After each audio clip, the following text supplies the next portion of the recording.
It's been popping up. Okay, so go ahead and be my wing people, please. You got it. Oh, thank you so much. OK, so je vais commencer en anglais et en français. Bonjour tout le monde, je m'appelle Catherine Ousselin. We're here for the AATF webinar, checking and reflecting on distance teaching and learning. What an amazing moment it's been. We have some excellent presenters today. We have some ideas to share to you, and we're going to go through this together. As we have said before, we're in this together. It's all of us. We have a couple of requests from our presenters.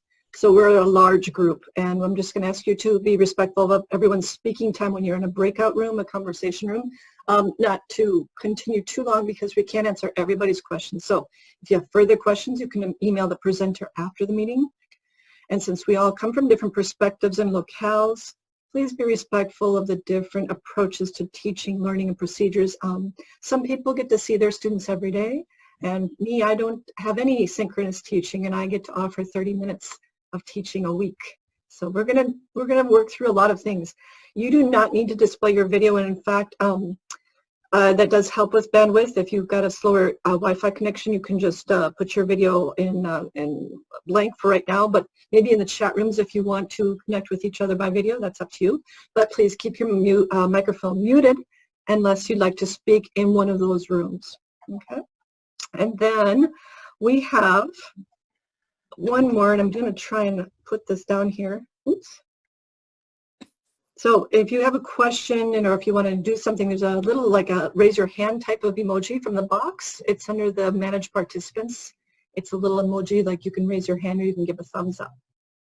Okay, so today, les objectifs, we're going to try and provide moral and tangible support to French teachers and their students. And I'm more along the moral portion right now because I know that a lot of things that I could put out for my students, it's not going to provide the same atmosphere or experience for my students as a real classroom. So I'm here for listening and supporting. We also have tangible support. You know, we've got things that we can share with you, give you. If you've never taught online before, if you've never designed something with Google Slides that's interactive for your students, we have actual things that we can get for you. We're going to share strategies and ideas together in those conversation rooms for curriculum design and modifications, mostly modifications. We're going to demonstrate the technology tools and some workarounds. And then I'm going to show you some of the AATF curricular and authentic resource platforms that should be able to help you out. So just a little bit about our ordre du jour. We have our introduction and reflections from our presenters. We have amazing people with us today who have dedicated 2 hours, maybe an hour and a half if we're quick today, of their knowledge, experience. They're not experts as they tell me, but they're here on a volunteer basis, and they're real teachers, so we appreciate their time and experience.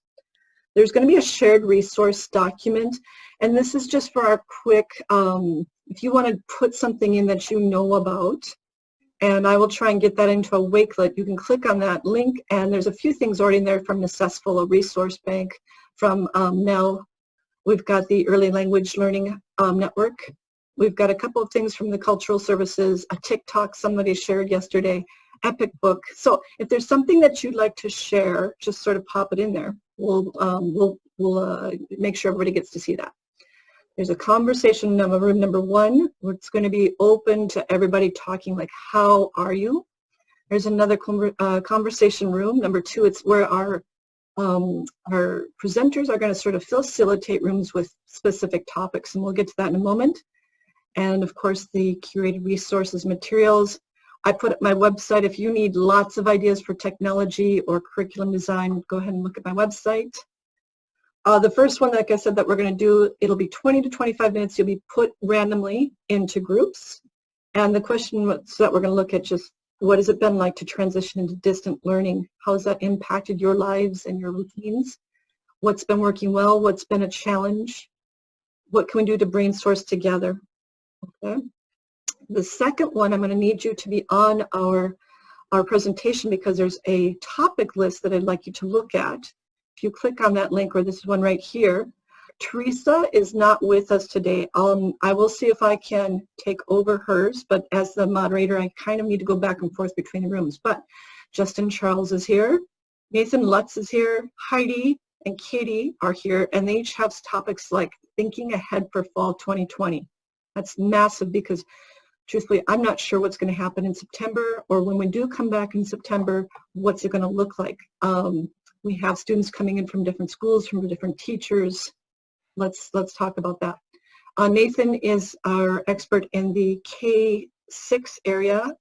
So if you need to talk to someone about what it's like to work with students on distance learning, at that age, he's your person. And then Heidi is here to talk about technology and tools. And Katie has a couple of options. She had self-care and flexibility, but she's excited or willing or interested in talking about the AP test, because a lot of us saw yesterday that there was going to be some changes, and maybe we can have that conversation. This is from our last webinar, and I'm not going to read all of it, but it was just something for you. You have this presentation. These are things that we're considering as we go through this transition.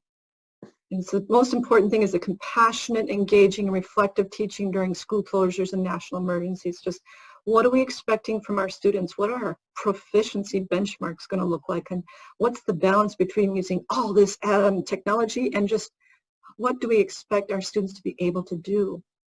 And then how can we expect a classroom experience when we're in our dining rooms or our home offices? And then maybe the AP testing. So you can look at that, and maybe if you have some questions, you can come back to those later.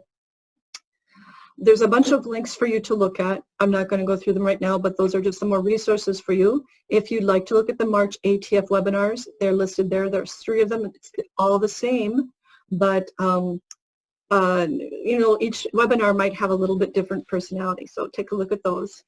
I think it was Katie that shared the world language instructional modes from the Virginia Department of Education. And then I really, really impress upon you that the basics of teaching online from Occidental College in California is an impressive website to go look at. Okay, so Kisamu, we're going to take a few minutes and introduce you to our presenters, and they're going to give you some reflections on their own experiences.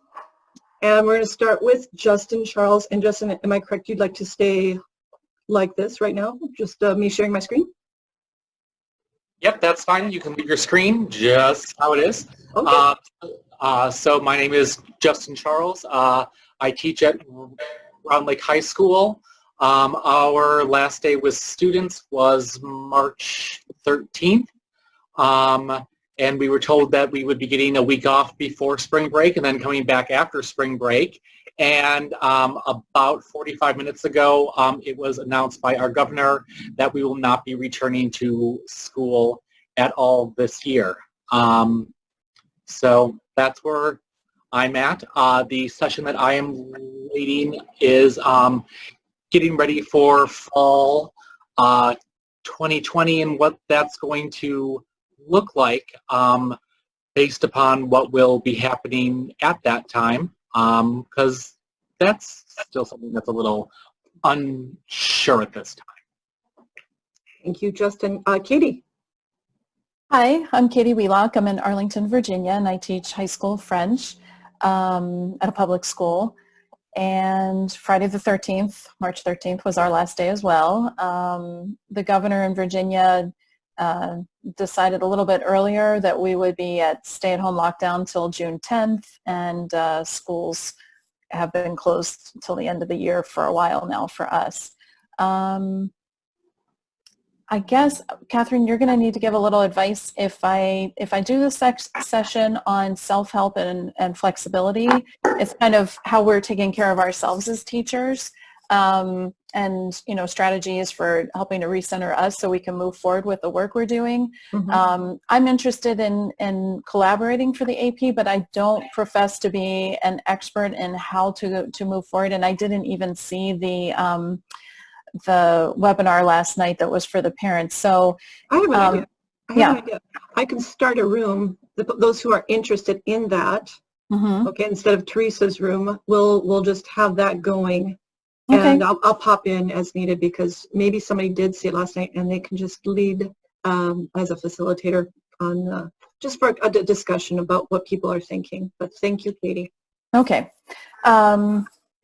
So I've found it's been really hard to focus and to get work done. I've had a couple of super productive days where I've done amazing amounts of work for 12 hours at a time, and other days where I just can't focus and get anything done. So I hope I can help out a little bit. So beautiful. Thank you, Katie. So again, Teresa Fluck is, she's a teacher down in Tennessee. She'll be here. She'll be on the webinar tomorrow. Her portion will be recorded. So if you do want to talk. If you want to listen in on her portion, you would look for Saturday's webinar and you'll see her presentation. Okay. So I'm going to go on to our next presenter is Heidi. Heidi, would you like to use the screen or talk as is? I'm good talking as is. Okay. All right, so bonjour tout le monde. I'm Heidi Trude. I am a French teacher at Loudoun Valley High School in Purcellville, Virginia. You guys are free to connect with me. My email is up on the screen, so techietrude@gmail.com, or you can reach out on Twitter, htrude07. I'm also on our AATF Virginia. I serve as one of our board members there. I serve as FLAVA president-elect, SCOLP board of directors, and I was the 2019 actual teacher there finalist.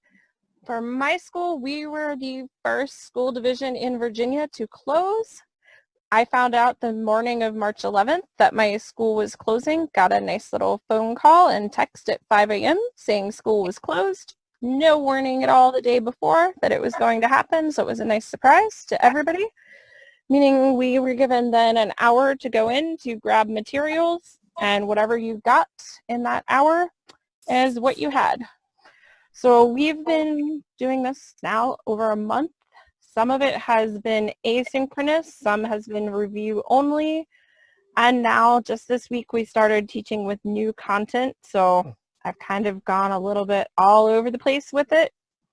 Some things I've liked, some I haven't. So in my breakout, I'll talk about what tech tools have really been effective, ones that aren't as effective, and just kind of some ideas of how you can leverage those tools in your classroom during this time. So looking forward to hearing from everyone.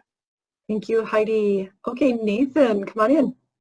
Hey everyone, I'm Nathan Lutz. I am the Global Learning Coordinator for students junior pre-K through grade 12 and a primary school French teacher, so grades junior pre-K through grade 5 at an independent school for girls in New Jersey, Kent Place School. I'm currently the 2020 chair of the Northeast Conference on the Teaching of Foreign Languages and serving as past president of the National Network for Early Language Learning. And teaching elementary school kids via distance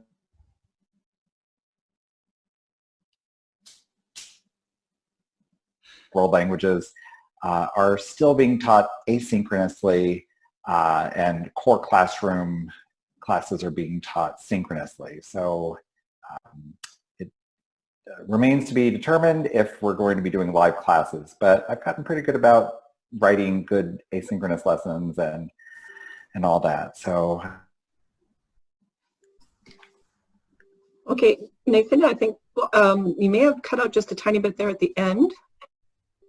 oh, sorry, I said we're on week 3 of our distance learning. Okay, wow. Week 3. Well, thank you, Nathan. And so my name is Catherine Rousselin. I'm out in Washington State, kind of where everything started off.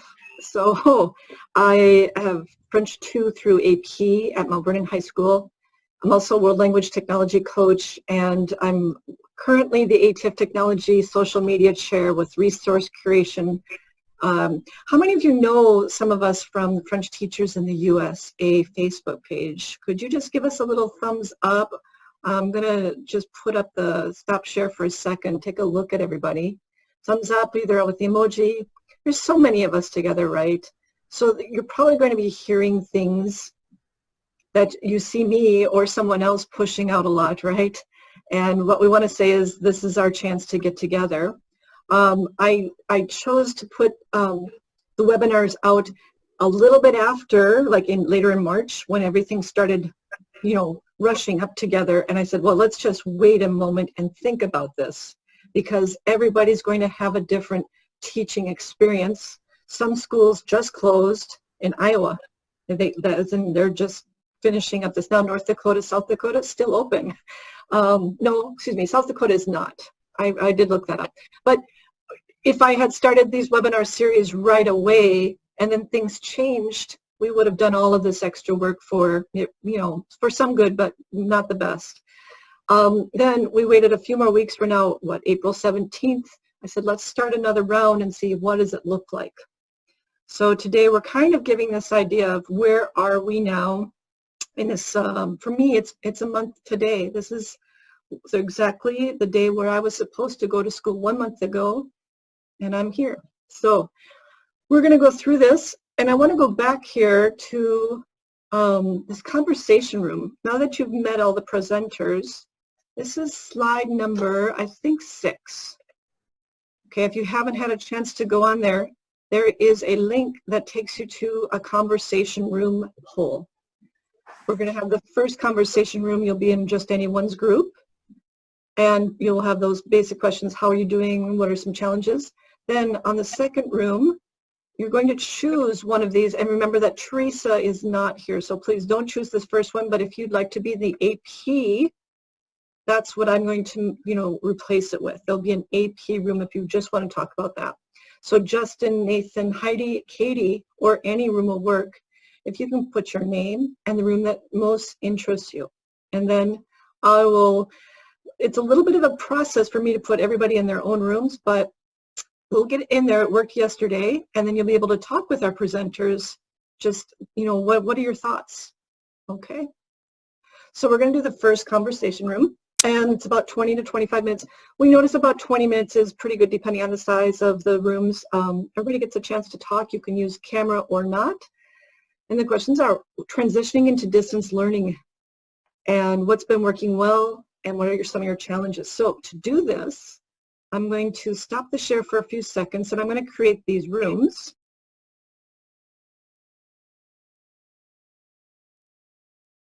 There we go. So good afternoon, everybody. My name is Miriam. I'm in Los Angeles.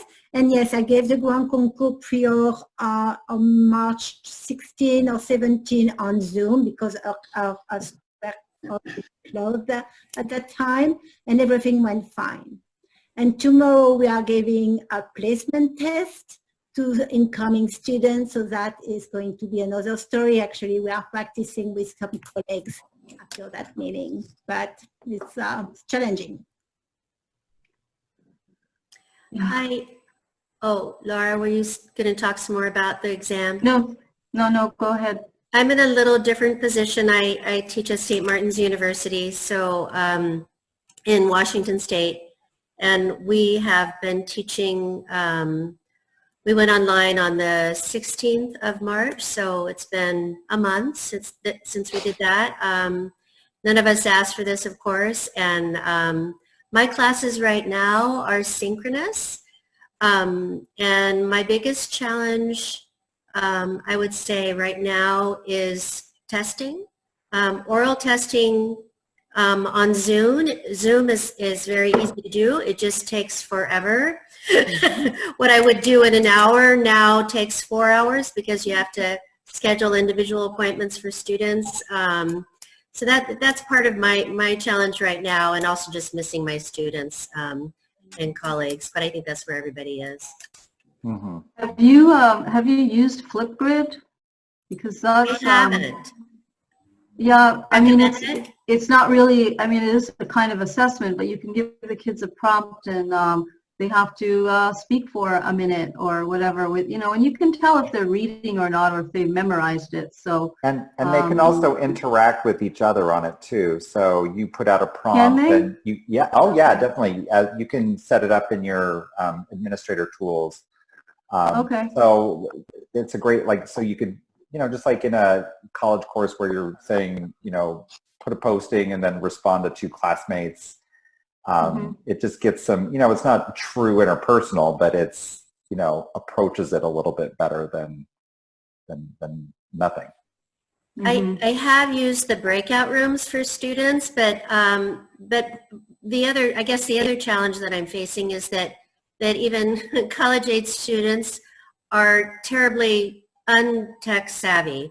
I thought I was just kind of middle of the road, but it turns out I'm highly advanced compared to students. They know what they know how to do, but in terms of using technology in academically useful ways, that they're kind of limited.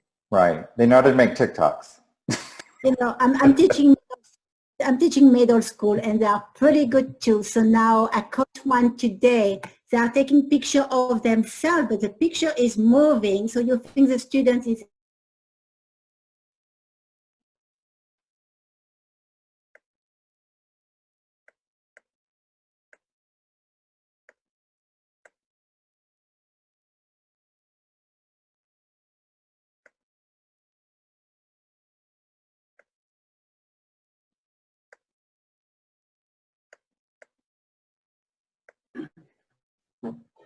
So It is I'm definitely Kimberly a Harder, challenge. and I teach in Mexico, New York.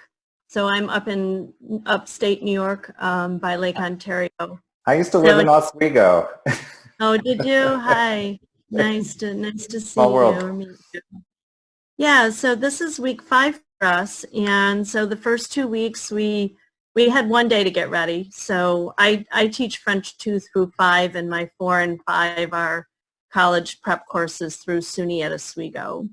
So we had a day to get ready, and a couple of days more that we actually could go in because we had no cases in our county. So this is week 5, but just give you the quick rundown. 2 weeks where we sent home paper packets, and then and everything was review. And then the next 2 weeks were transitioned into online learning, and then we just started having the capability to move forward with content.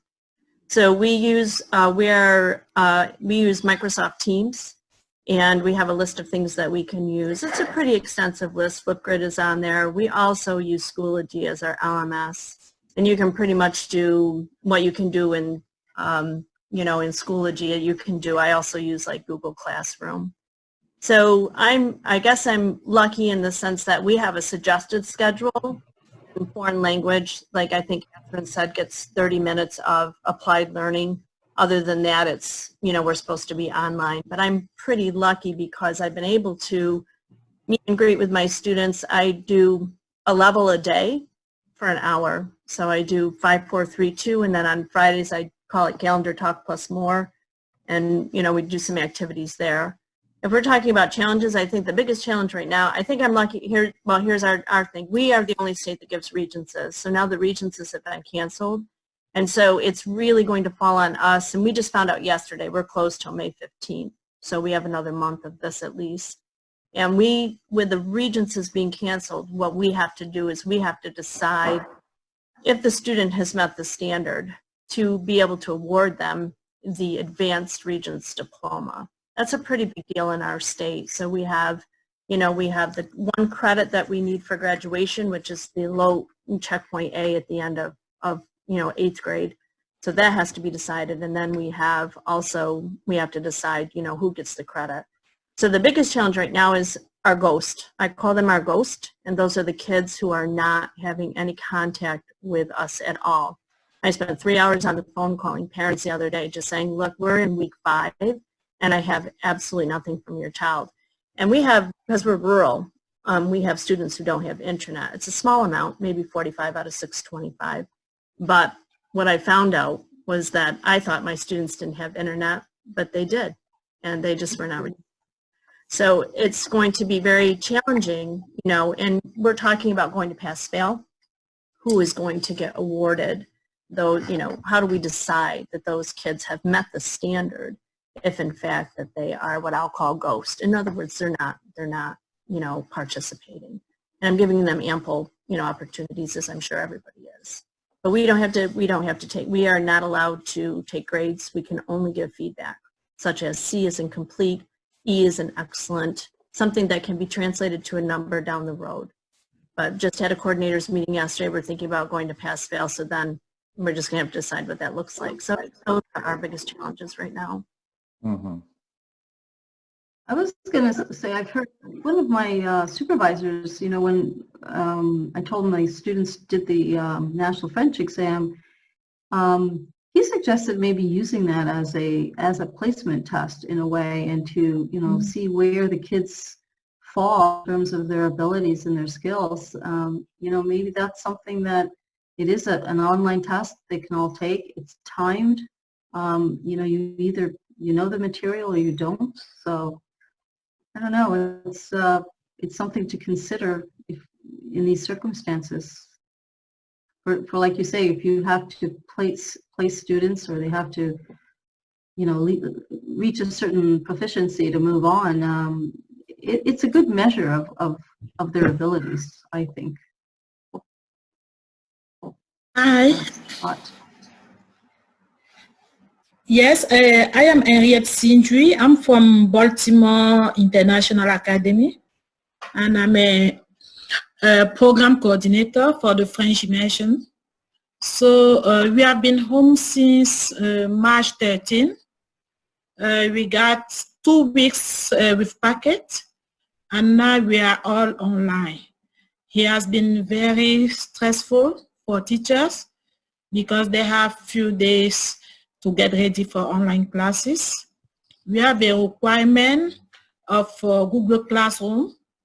So all teachers created Google Classroom with students, and it's really difficult, especially for the little one, kindergarten, first grade, second grade, to be able to complete work in a Google Classroom. We also have a requirement for a live classroom, at least 2 hours a week, meet students online. When we started, teachers were using Zoom, Google Meet, and since this week, the district banned Zoom, banned Google Meet, and the only option that was given was BB Collaborate. And with BB Collaborate, it's not easy because you don't see all students, and it's really difficult to manage. I think BB Collaborate was done for college students. With Dolly kids, it's not that easy to use. So right now, there's a frustration because teachers really want to use Zoom or Google Meet, but they have to go by the district guideline. Mm-hmm. We are also been having our grade level meeting with teacher, our staff meeting online, and in the administration position is also so stressful because we spend the day troubleshooting with teacher, receiving call from parents. I'm not able to log in my Google Classroom, my password needs to be reset. So that's, finally we work even more than 12 hours a day. Because like me, since I sat down at 8 today, I am still sitting, I am still working. So it's been really stressful for us.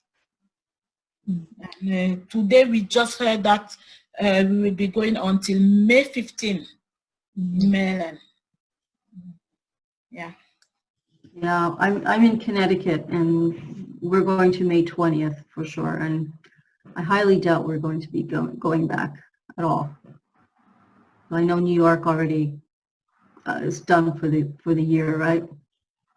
I think New York, what happened was that would it be what's down from the governor is that the mayor of New York City suggested that they close, but Governor Cuomo did not, so it was just he's kind of taking it over. And us being up to date, I just read a letter from our senators who would like to, you know, we have a, let's just say we have a lower case number compared to New York City, though it is existent. And they just, you know, want to be treated a little bit differently than New York City because we're not as densely populated. Yeah. Governor yesterday closed till May 15th. I think that we are. But just, I have to tell you, my daughter is a senior at UConn. So she's home and she's her courses online.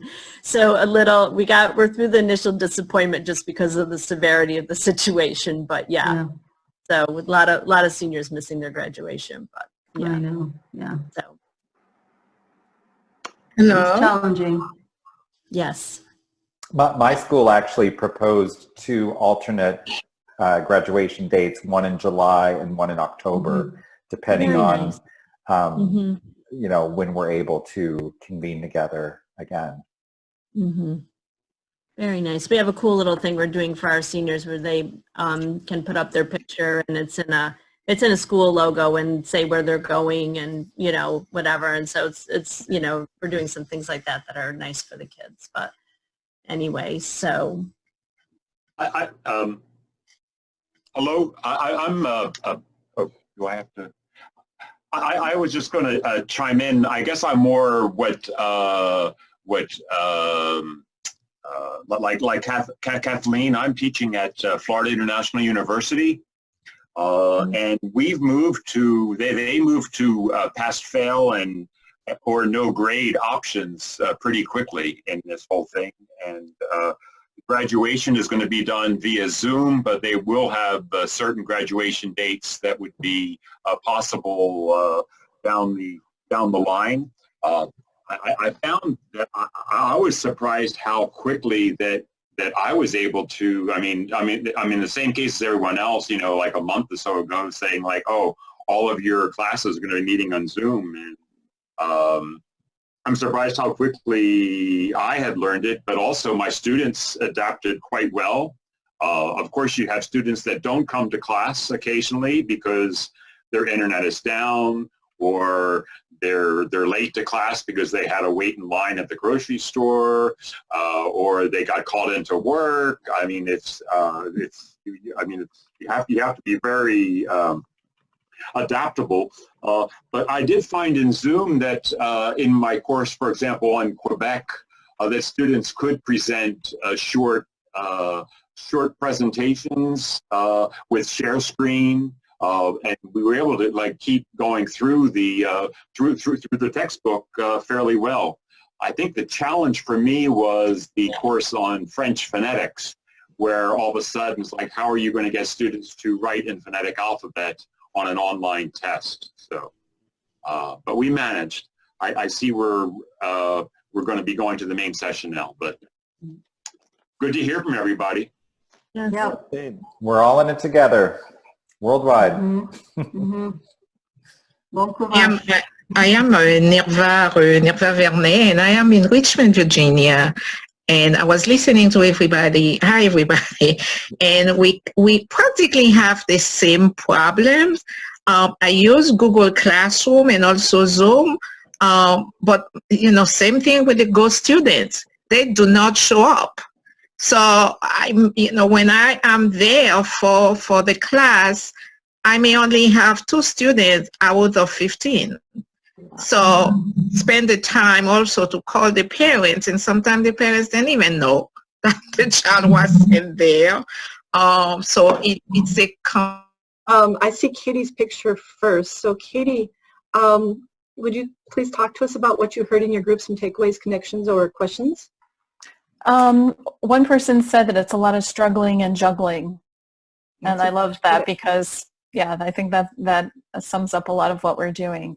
A lot of concern over the cheating that can take place when the students aren't with us in the classroom, and getting used to how to deal with that in this distance learning environment, and questions about how to do assessments, which I think is maybe perhaps linked with the cheating issue, and just the learning curve, that we're all at different places, and even if we've been doing this for 3 weeks, we're still trying to figure it out.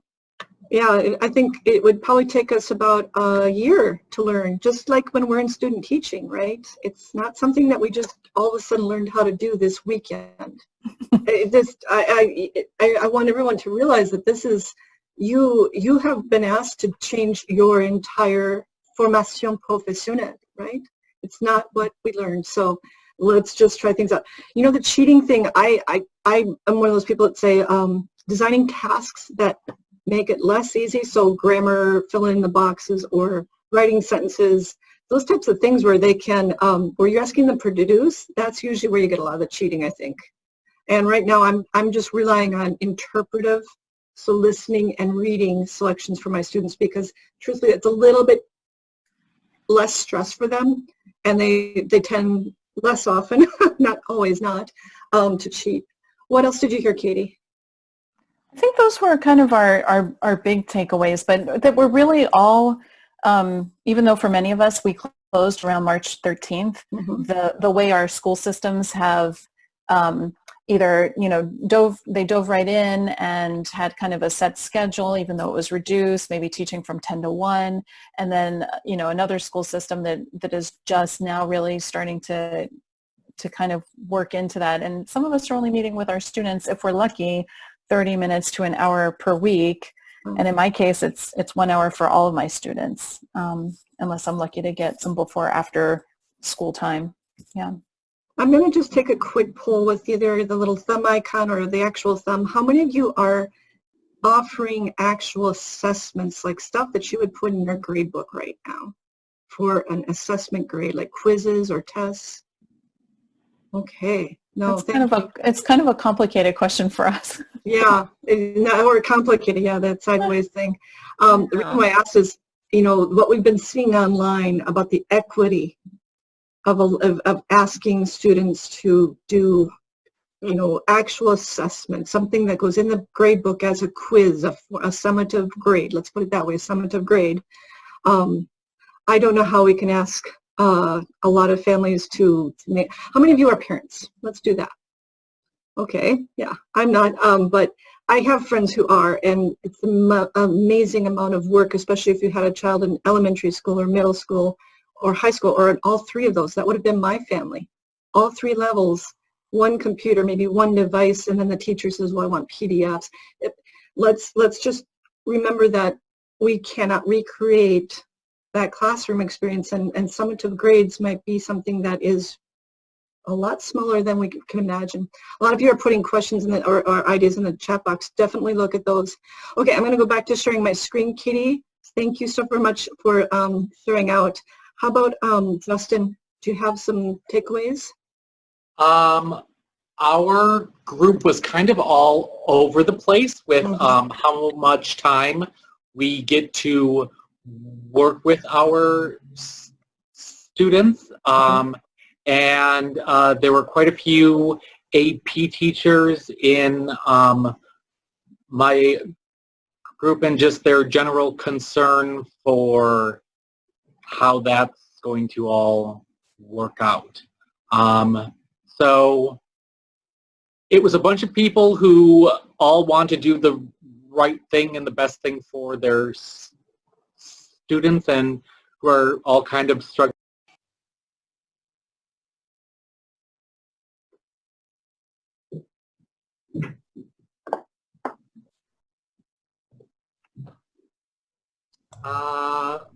I think that's probably all of us. So hello, you met me in the last part. So if you just want to go around, introduce yourself, kind of give what your situation is, what your challenges are, what's been working, what hasn't been working, anything you want to talk about. This is kind of just letting us know where everybody is at. So if somebody wants to go first, just wave and... Okay. Oh, sorry. So I am Susan Haley. I teach at Wakefield with Katie Wheelock, one of the other moderators here today. We've been working asynchronously with our students. I have been using Canvas, so I'm so thankful for that I at least know how that works and how to upload tasks.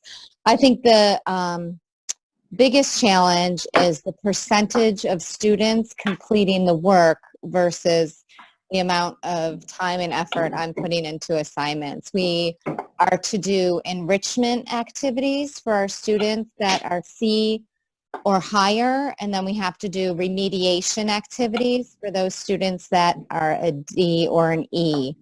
And then based on their completion of those either remediation or enrichment activities, they can boost their final course grade, one letter grade, if they complete those. So my biggest challenge is finding work that's meaningful and not just an activity to check the box. Okay. Rita, you had your hand up earlier, so if you want to unmute yourself, you are here, I can do it. And now you can talk. Okay. We were asked to go off Zoom and use Google Meet, so I'm a little getting less used to Zoom than I was before. But anyway, we also, everything, shut down before we had any actual training. And I've enjoyed kind of, every day I'm trying to kind of get better at 2 or 3 things. But I have found it very, very hectic. And then the students, we read half of Voltaire, half of Candide. And it was very difficult. This is with the AP class. And then when I said something was happening, they said, "Oh, Madame, can we finish Candide?" So that's been a little tricky doing that online. However, we're asked to send out a survey every week, like an exit ticket, how things are going. And, they seem very happy. But here's what I feel. I feel with all the different levels of students, I find for the middle school, it's really, I have an 8th grade class that I just adore. They're just wonderful. And I don't know if I'm doing the right balance with them. I feel that there's not the same energy in the classroom. And then I have another class that I think is having, I'm just trying to figure out what to do to make it right. I was surprised that in the surveys, I just expected them to say, "Oh, it's horrible, blah, blah, blah." And it's like everything else. Some of the students feel we're going a little too slowly. Others, they would like more. Also finding the balance between synchronous and asynchronous and, having them speak. I did get onto that site Extempore. Has anybody done that? Catherine had put it out as a really good recording platform. Have any of you done that? And it's very easy to plop in the AP questions in there for the conversation. And I did attend the AP webinar last night, but we're not here to talk about AP, right? But so that's about all I have to say right now. Okay. Does somebody want to go next? Okay, Susan Brown. Hi. I am in North Carolina. I teach at Gaston Day School. And our last day of school was March 13th, at which time we left on spring break. So we had a week of normally scheduled spring break, which is early because we're a private school. And during that time, we got some instruction from administration on the platform that we would be using. So we're using Google Hangouts and just some skills to use different tools that might be useful. I think at the end of that week was the week that Kathleen had her webinar, so that was so very helpful. And then the following week, where we would normally go back to school, there was training for the students, online training, and for the parents to get everybody kind of up and running. And the plan was that we would have our normally scheduled day of 5 classes a day for 70 minutes a class. And after 7 days of that, everybody was about dead because you would teach all day in front of a computer and then you would be up all night trying to figure out lessons that you could do on a computer, as well as homework, quizzes, tests, just developing everything. And now what we've done is we've shortened the day. We're still doing half a day of synchronous teaching, but our classes are 45 minutes, so we don't have, it's just not so draining for everybody, the students too. And then in the afternoon, we have what we call asynchronous time for 2 hours, and the students can check in with teachers or vice versa. We can set time up with the teachers. So it's been better, but I still feel the challenge is trying to get quizzes that you may have done normally on paper into their hands in a technological fashion. it's just so time consuming to do. So I still, my goal this week was to leave my dining room table and clean up all my stuff at 5 o'clock, and I made that twice. So that's been my challenge, is just to walk away from this work that has now pervaded every aspect of my life. But the kids, we've kept our clubs going at school. So we've had French club, and that's been fun. The kids have enjoyed touching base with each other, and we do it all through Google Hangout, which works pretty well. So, and we just heard that we're going to be out at least through mid-May now. And if we do go back, May 18th, I think, is when it would be, we would have essentially a week of school and a week of exams, and that would be it. So I don't even know if it's worth going back at that point, but that's what the plan is right now. Okay, who would like to go next?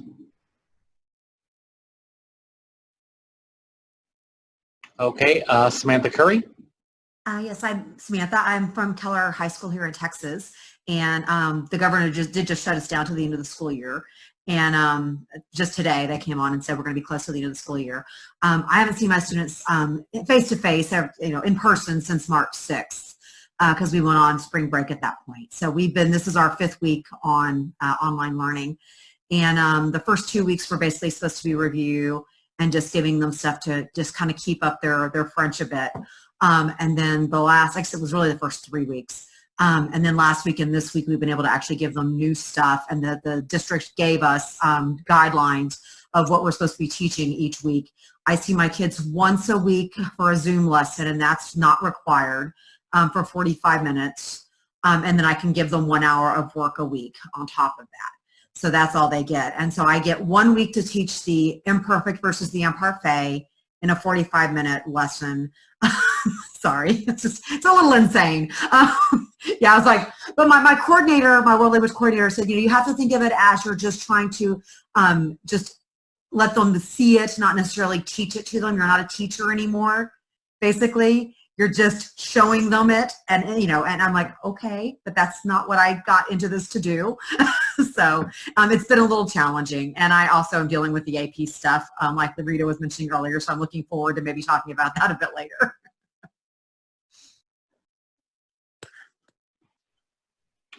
Okay, let's just go to the other Samantha. Hi. Hi. I'm from Missouri, and we've been out of school since March 6th.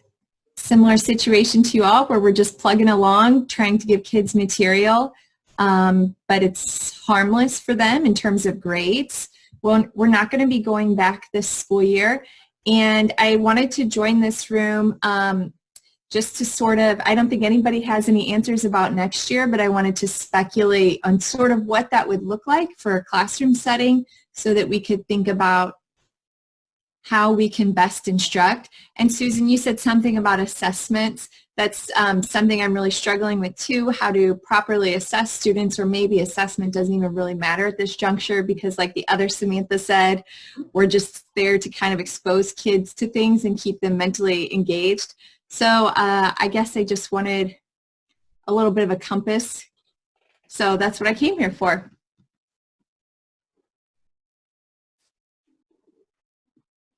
Okay, Rob, why don't you go next?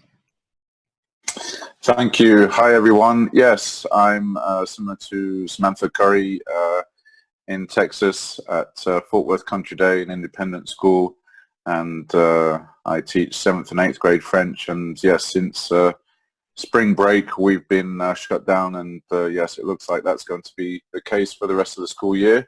And yeah, so it's a mixture of synchronous and asynchronous teaching. I see them once every 3 days, although we do have office hours if anybody wants to drop in. And obviously it's looking to maintain the curriculum as much as possible, but obviously, yeah, with the time constraints, we're doing 30-minute sessions, so it's not possible to do as much as we would do in the classroom, obviously, but just giving them as many opportunities to speak as possible, because with the lack of contact time and the lack of speaking time, you can definitely notice a drop-off. So obviously looking to connect with colleagues from around the country and pick up some ideas and yeah, stay motivated and help everybody through this challenging time. Okay, let's move to Siama. Hey, I'm in Texas too. I teach at Allen. We closed school for spring break on March 6th, and we had spring break and an extended spring break of another week where they try to figure out how we are going to do this. So this is our 4th week of at-home learning. This semester doesn't count towards their GPA.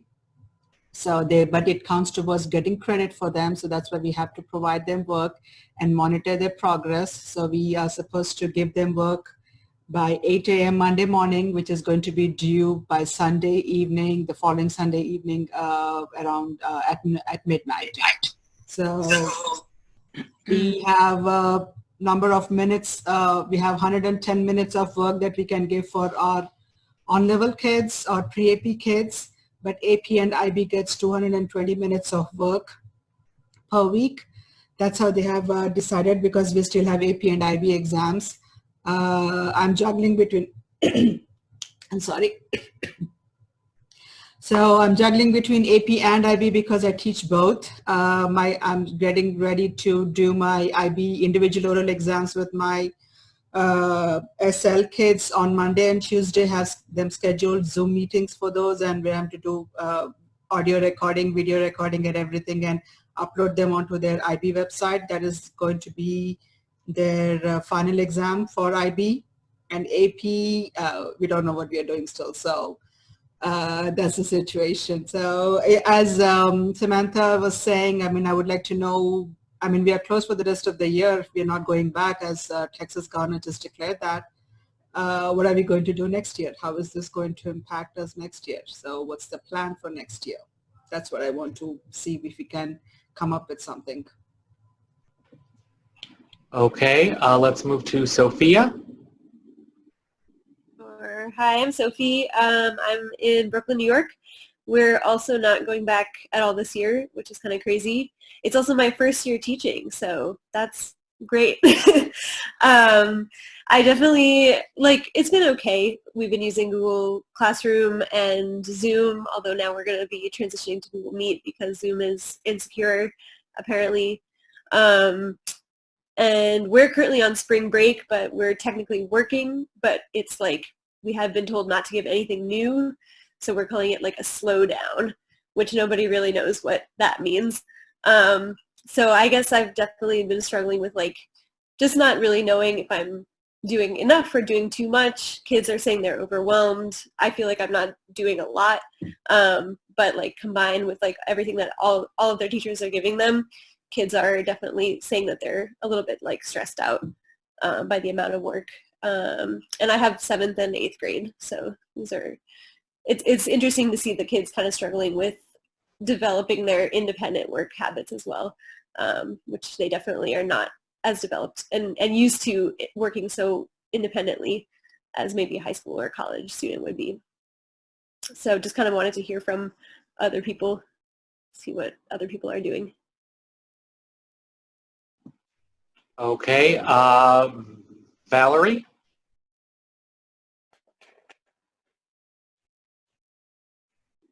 All right, teaching high school. We've been doing this for a month minus the spring break or week of spring break. And, it's going pretty good as far as, it's my third week doing it. I assign a lesson that I post on Monday of each week.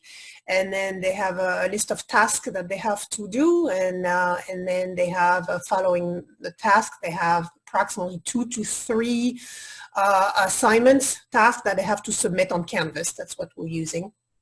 And the majority of the students are turning in work.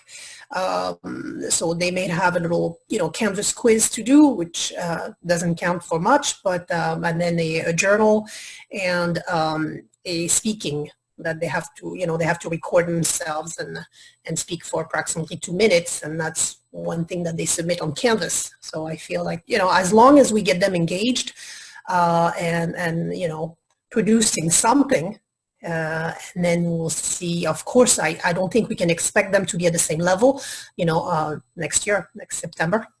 But I think that's, I think that's the best we can do. And I don't think we should expect too much of ourselves and of our students. Okay, and our last person, Jay Bybee. Oh, you pronounced my name absolutely perfectly. Can you hear me okay? Yep. Oh, great. I'm actually a retired French teacher from Bell High School, which is a high school in, let's see, Los Angeles, LA Unified. And I retired, but I have a friend who teaches at Downey High School named Melissa Salvato. And she and I are in contact a lot. You know Melissa? Yes, of course I know her. Yeah, and so I would like to help her, and I would also like to see what's happening, because I've actually been retired for about 8 years now, and I still would like to be of use in my profession of choice. So I want to see what's going on with all the technology, and I hear about lots of struggles right now among teachers, putting everything together and having this just dumped on them all at once. So I'm just kind of looking at this and seeing what you all are doing and how I could be of help to Melissa, perhaps. So that's why I'm here today. Okay. So we are all in very different places, from engaging with our students 220 minutes a week for some. My niece goes to school and takes French, and her teacher is only allowed to give them an hour of work every week. So it's like a 20-minute lesson and then like 40 minutes of worksheets. So we're all in different places. Just what I want to tell you is there are no wrong answers. Do what you can do. Be there for your kids. And now we have to go back to the main room. So I will see you all back there. Got a lot of people popping in back in. You're back on mute for right now. And if our presenters could unmute themselves, so Heidi and Justin, Katie, Nathan, go ahead and unmute yourselves. Give everybody a few more seconds to come back in. We've got some people that left the actual meeting, so we're going to let them.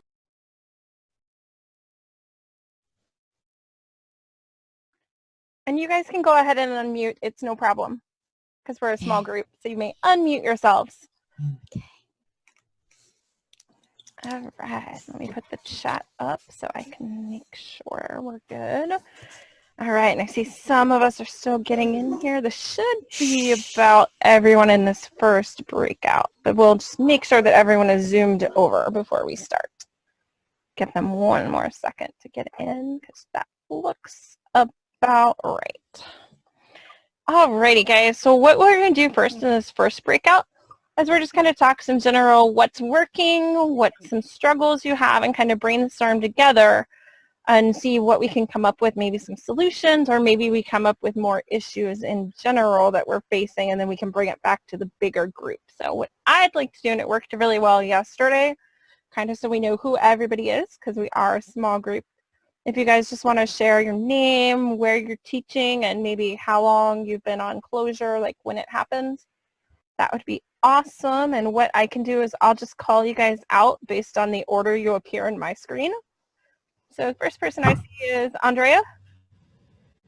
Hi, I'm Andy Isbelli. I teach all levels of French at 2 high schools in Woodstock, including AP. So it's interesting because I have mixed classes I have 1 and 2 together in a classroom, and I have 3 honors, 4 AP together in a classroom.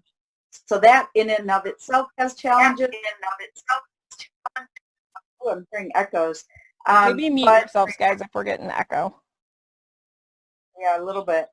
What I did was I had the foresight for some strange reason. I was supposed to go to France the week before spring break. Well, that got canceled. So I had made provisions for the kids to be working on things anyway. So life was wonderful there. And then after break, I had planned to read a book. So there was a level 1 and 2 book that we were doing, an easier reader that had questions, it had grammar, vocabulary, all included in the book. So literally I have no lesson planning to do. My 3-4s were reading Le Petit Prince. And so I had a huge packet of materials that I had already photocopied and disseminated to the kids before break. So that is working fabulously as well. I'm just doing a shared Google Doc that I send to them, and they all contribute on it. We do our, we meet regularly. We have block scheduling, which is a godsend. So our district has said we have an A rotation for periods 1 through 6, and then 7, 8, 9 plus 0 hour is on rotation B. So it's every other day kind of thing for a 90-minute block. The first 30 minutes I spend on a video with the kids. They don't like to show themselves as much. Some do, some don't. But we get that time to speak French, to connect, which is good. So I can hear them. I can help them with their pronunciation. We were told we're not allowed to. So we went on our quarantine on the 13th, March 13th, and I'm with Justin. So in Illinois, we were just told that today that we will not be meeting for the rest of the school year. So I have it worked out that we're going to just finish the book the rest of the year, 1 chapter per meeting. I answer any questions they have. We're not allowed to grade anything they're doing right now, so we give a pass or an incomplete. So if they're not, I only have a few students who have not connected. Most of them are pretty much in now. They're getting used to the Google Meets. I even do movie Mondays, so we're trying to, I have to figure out how to watch a movie with everybody. So Catherine, I think I sent this question to you. I have to figure out how to watch a movie with these kids. They won't let me do Netflix Party, so I have to figure out some other way to work that out. I also give them extra credit assignments that we can grade for points. So they're going to have the grade that they had on the 13th. They cannot go any lower than that grade, but they can go up. So if they can do makeup work from stuff that they've missed, they can do that to raise their grade or extra credit. So my first week extra credit I gave was cooking. So I shared a bunch of different recipes with them. Some kids made mousse au chocolat, some made crème brûlée, another one made a quiche, and I had them videotape the process, have their family try it out and give feedback. They had to reflect and write in French a little bit about, what the process was for them. So they loved that. So that was 1 extra credit. This week's extra credit was art. So I don't know if you guys saw, there's a really cool link to this. I can't remember what the museum is, but they gave some challenge to recreate art. So I gave them a list of French artists to research, and they're going to have to recreate the art for me using household items, whatever you have around. So it's kind of fun. So that's where I'm at. And I don't know how we're going to do finals or any of that, but that's where we're at.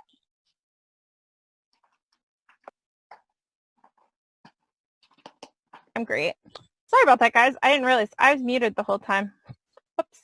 It's okay. Beth, why don't you go ahead and share a little about your scenario, and just if you guys can kind of be mindful of your time, because we only have so much time in the breakout before we'll be zoomed back in to the main. Sure. I am Beth Chevelle Fuller. I teach at a middle school near Pottstown, Pennsylvania. It's called Owen J. Roberts. Can you guys hear me? Yep, you're good. Okay. Our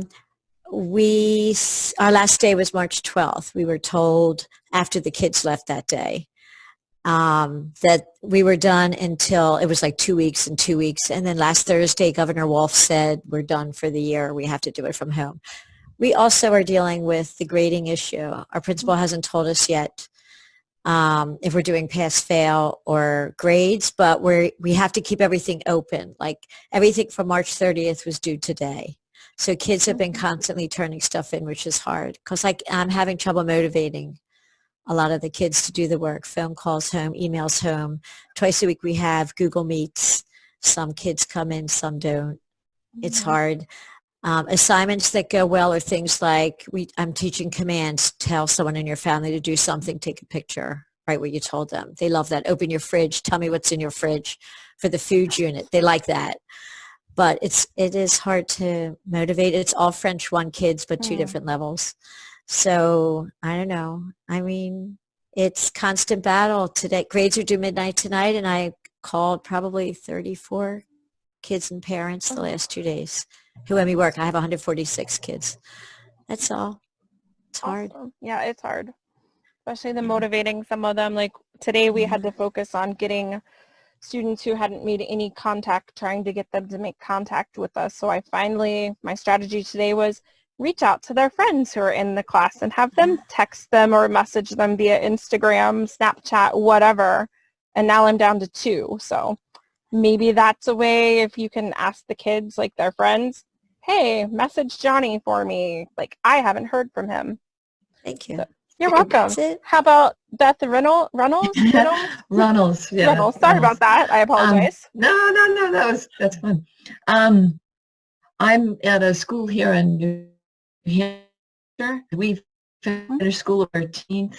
I've been teaching for about 15 years. We're grading as normal, which has been fine. I have a lot of kids who participate, which is good. There haven't been too many who aren't participating. And I'm loving the fact that I have Screencastify and linked.com because I'm using those tools for speaking because I teach mostly 3rd, 4th year and then AP French. Yeah. So there needs to be speaking, but I feel the kids are losing. We've been out of school for like a month now. Yeah. They're sliding off the map in terms of speaking and pronunciation. So I'm interested in tech tools. Yeah, and I'm going to share one. It's really awesome. It's a free tool that's actually built just like the AP platform for speaking. So if you're not going to be in my tech session, I can tell you now, but it's super cool. I hope to be in your tech session. Yeah, I'll take more than what Catherine says the limit is, so just keep telling her you want in. And I'll share some fun tools that are free. Everything is free because that's all I do.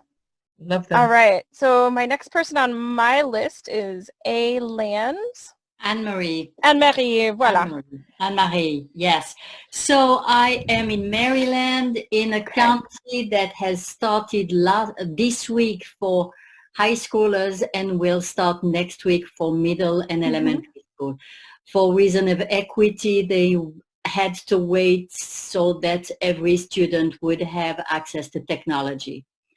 I'm a middle school teacher, so I am desperately waiting to start on Monday because it has been a long time, 5 weeks.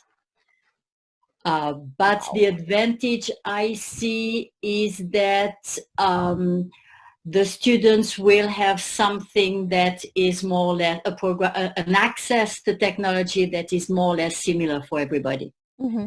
Now we'll see, the question is to see participation, indeed. I tried to engage them along these 5 weeks, but had between 25 and 50% of reaction. We'll see. Yeah. It's not easy. All right, next up, thank you for sharing, Amanda and your adorable fur babies that I see. Let's see, Amanda, you can unmute.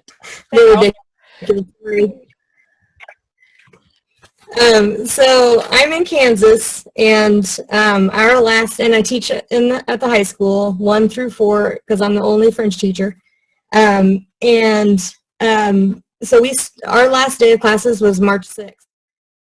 We had spring break that next week, and then we were going to come back, and then the governor closed us down that either that week or the week after. So we were out for a good 3 weeks, and then our first classes coming back was March 30th. So we've been at it for 3 weeks, and so we have a bell schedule as well. So we have kids we only have 5 blocks a day because we're weird. We have trimesters. It's just crazy. So we had 2 weeks of a trimester, and then that's it. So it was nuts. So we have a lot of we're a very low income district. So when it comes to equity and everything, and everybody having internet, basically we have to do one synchronous lesson per week. And my lessons focus on SEL connections, and that's it. So whatever I do, if it's in French, it's very low level, kind of like the stand-up if game. I've been doing that with Pear Deck. So it's just, I just put it as me and not me. And if you ate too much Easter candy, then, you know, that's me. Or, you know, something like that. And then we still have to grade. We still, and so like I said, they only had 2 weeks. So we have all that many weeks of new grades to put in. Wow. And so what I did was choice boards for my kids so they could access them anytime. And I fiddled with those for these past 3 weeks. Finally did a Google site, and that actually might work. So I'm not so good with technology. I have lots of ideas, but not so good with the technology. Just so that's why I'm trying to be in your Yeah. session. Email me anytime, and I'm happy to share anything. I have HyperDocs built for levels 2 all the way through AP, so if anyone wants them, I will share. All right. Okay. And I've had some success. I'm making fun stuff for the activities. Yeah, So yeah, they like fun stuff. That's what I'm fun doing. stuff that seems to engage them a lot more if it's kind of geared towards them and not like drill and kill type activities. They've seemed to really like those. So Bertha, why don't you go ahead and share, Bertha? Let's see. Bertha, are you there? You're unmuted. You can talk. We can't hear you, though. Oh, now you're muted. Hit the microphone again. There you go. Now try talking. Maybe she doesn't have a microphone. That's what I'm wondering, if she doesn't have. Yeah. Do you have We'll your come mic? back. Check. We'll come back. Audio. Yeah, it could be she didn't give her mic permission. Bertha, we'll come back to you. Try checking your audio settings. Alexandria, why don't you go ahead? Let's see. Hello. Hey. Oh, now we can see. There we go. We can see you. Yeah, I just didn't have my video on. You're fine. If you want to stay with it off, it's cool. I know it's Friday. It's the end of the day. And we've probably been in front of our screens all day. Yeah, pretty much. Mm-hmm. So I teach in a school near Boston, so in Massachusetts. We've been online since March, well, sort of since March 13th. We had 1 week where we weren't supposed to post anything, and then after that, we did start posting. We're not allowed to give grades, and we haven't been having a lot of participation, perhaps due to that. I've been doing Zoom meetings with the kids twice a week.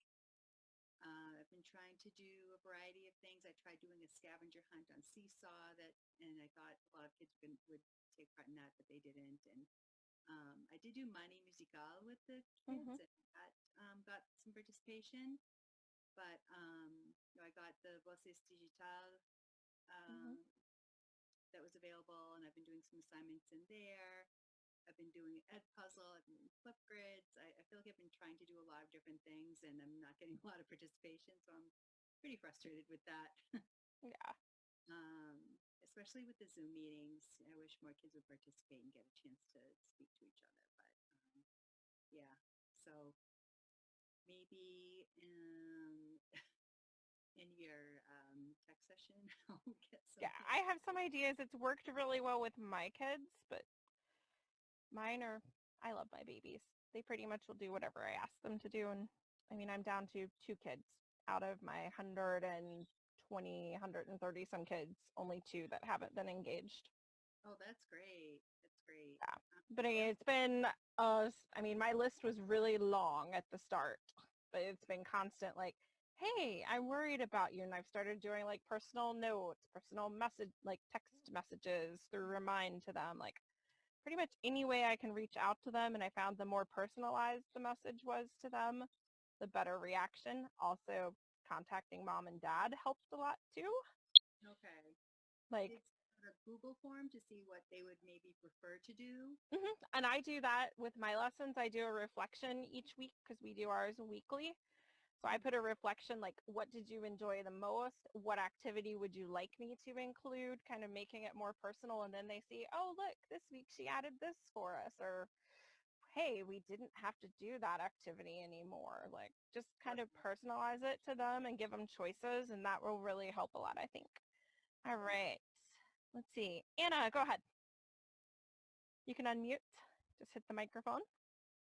There you go. Okay, hi. Bonjour, I'm Anna Burns. I am teaching, I'm sort of teaching in Central New York. This is my 21st year of teaching. I teach level 1, level 3, level 4, level 5. I have Seal of Literacy students mentioned, and we've been out since Monday, March 16th. We came to school thinking that we were going to have that week to prepare and then have spring break. And then halfway through the day, they said, nope, you're going home today and staying there until we call you back. So it's been a struggle. We use classroom, so that's helped. I've had 50% participation. So I'm definitely going to try the peer pressure to get more. I think it'll work well. I have Remind with my skill by literacy students. I started Remind groups for each of the classes for questions, and it's worked out really well. Like, I mean, just with some kids, just literally texting them through a worksheet, because I have academic level kids. I don't have the honors kids. I have the ones who really need that support, and now they're getting it. So it's been heartbreaking for me, because I have some kids who really want to try, but when they meet a wall, they'll just kind of shrug their shoulders and give up. So like everybody else, it's an uphill battle, but I tell them I'm more stubborn than you are, and we'll get through this. So I'm really interested to see, just collaborate with everybody. What's worked for you? What hasn't worked? Yeah. We do a little bit of online because we have Google Classroom, but it hasn't been this complete immersion in Google, like it is now. So. All right, we've got, I just got a message from Katrine. We have about 1 more minute. So Jen, if you want to give us a quick little, okay, that's fine. I don't need to do anything with that on my screen. All right, so go ahead, Jen. All right, can you hear me? Yes, we can hear you just fine. Okay, very good. Bonjour, and I'm Jen Hoff. I teach in Bridgewater Raritan High School in Bridgewater, New Jersey. We've been out since March 12th, and as of last check, we'll be out to until May 15th at least. I just have to say, first and foremost, how I miss my kids. I have no words for it. I've had a couple Google Meet sessions. We can't make them mandatory, so that's, an issue. But I just want to kind of like go through the screen, you know what I mean? It's just not the same. To be positive, I'm not a technology person, but I have learned so much over the last 3-4 weeks, And if our presenters could unmute themselves, so Heidi and Justin, Katie, Nathan, go ahead and unmute yourselves. Give everybody a few more seconds to come back in. We've got some people that left the actual meeting, so we're going to let those people back in. I'm checking my email as we do this to make sure, because some people do either accidentally leave the meeting or get kicked out or something happens. So I think we're back in. I see Katie's picture first. So Katie, would you please talk to us about what you heard in your group, some takeaways, connections, or questions? One person said that it's a lot of struggling and juggling. And I loved that because, yeah, I think that sums up a lot of what we're doing. A lot of concern over the cheating that can take place when the students aren't with us in the classroom, and getting used to how to deal with that in this distance learning environment, and questions about how to do assessments, which I think is maybe perhaps linked with the cheating issue, and just the learning curve, that we're all at different places, and even if we've been doing this for 3 weeks, we're still trying to figure it out. Yeah, I think it would probably take us about a year to learn, just like when we're in student teaching, right? It's not something that we just all of a sudden learned how to do this weekend. I want everyone to realize that this is, you have been asked to change your entire formation professionnelle, right? It's not what we learned. So let's just try things out. You know, the cheating thing, I am one of those people that say designing tasks that make it less easy. So grammar, filling in the boxes, or writing sentences, those types of things where they can, where you're asking them to produce, that's usually where you get a lot of the cheating, I think. And right now I'm just relying on interpretive, so listening and reading selections for my students, because truthfully it's a little bit less stress for them, and they tend less often, not always not, to cheat. What else did you hear, Katie? I think those were kind of our big takeaways, but that were really all, even though for many of us we closed around March 13th, the way our school systems have either, they dove right in and had kind of a set schedule, even though it was reduced, maybe teaching from 10 to 1, and then, another school system that is just now really starting to kind of work into that. And some of us are only meeting with our students, if we're lucky, 30 minutes to an hour per week. And in my case, it's 1 hour for all of my students, unless I'm lucky to get some before or after school time. Yeah. I'm going to just take a quick poll with either the little thumb icon or the actual thumb. How many of you are offering actual assessments, like stuff that you would put in your grade book right now for an assessment grade, like quizzes or tests?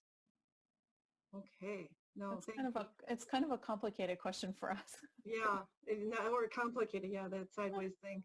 The reason why I asked is, what we've been seeing online about the equity of asking students to do, actual assessment, something that goes in the grade book as a quiz, a summative grade. Let's put it that way, a summative grade. I don't know how we can ask a lot of families to how many of you are parents? Let's do that. Okay, yeah, I'm not, but I have friends who are, and it's an amazing amount of work, especially if you had a child in elementary school or middle school or high school, or in all three of those. That would have been my family. All three levels, one computer, maybe one device, and then the teacher says, well, I want PDFs. Let's just remember that we cannot recreate that classroom experience, and summative grades might be something that is a lot smaller than we can imagine.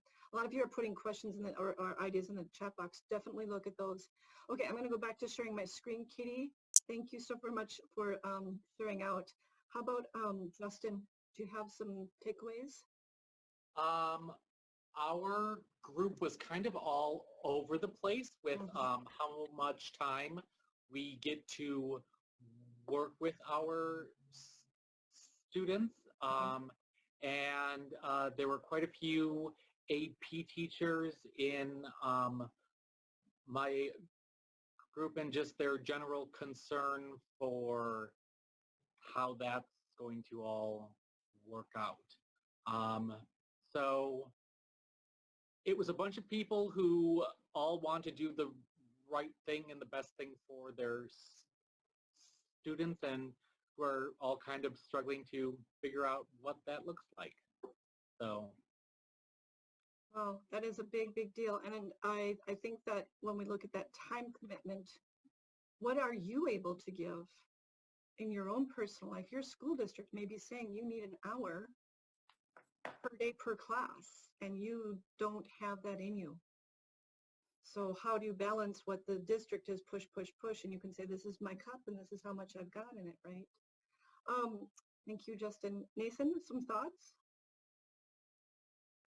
Sure. So I heard a new term today, and I can't remember who in our group said it, but she referred to her ghost students, and those are the ones that aren't showing up and untrackable. And we talked about this a little bit in yesterday's session about how we don't know what could be going on, whether it's that they're just slackers and they're trying to get away from doing work for you, or do they have serious stuff going on, whether it be domestic violence at home, mental situations, or no internet, or no quiet place to work. I mean, there's a whole myriad of possible reasons. But, you know, I do understand that people do call in and check on them and check around with their other teachers or counselors, and but it is a problem, and but you know, we need to be understanding because there's all sorts of situations going on in, you know, our kids' homes. And the guilt that some teachers feel with that, right? That they can't do the things that they want to do, or they're worried about their students. That takes a toll on us as well. Definitely, definitely. I mean, we're not social workers, and we don't have the bandwidth to teach and do that type of work on top of our normal work as well.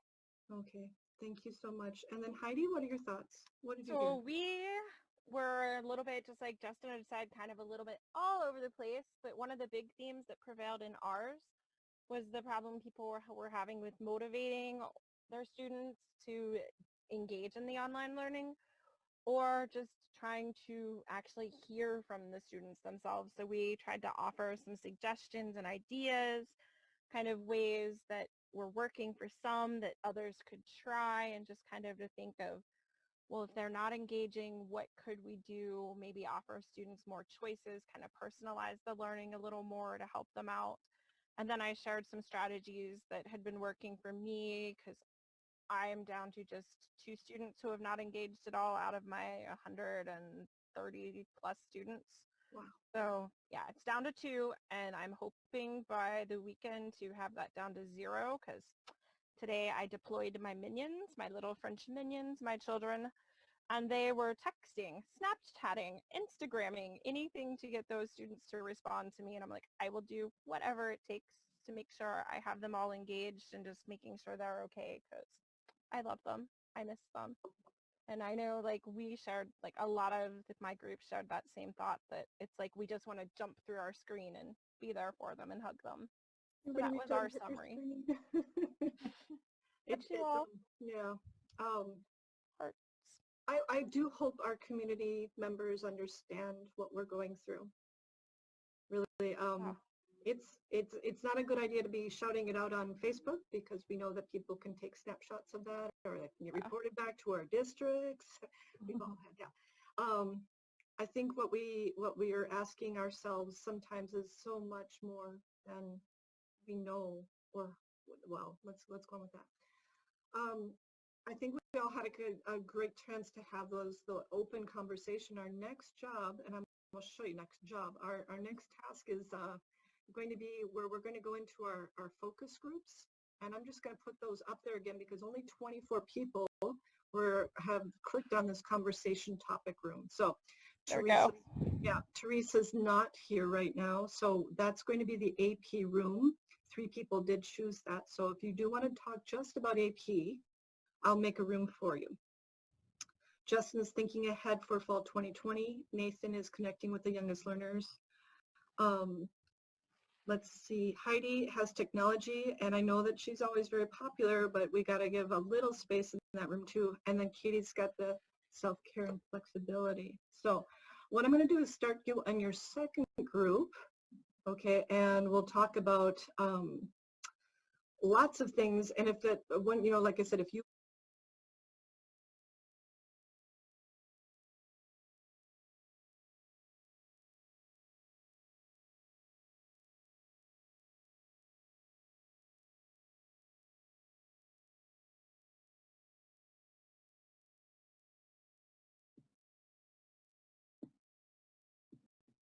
Hello.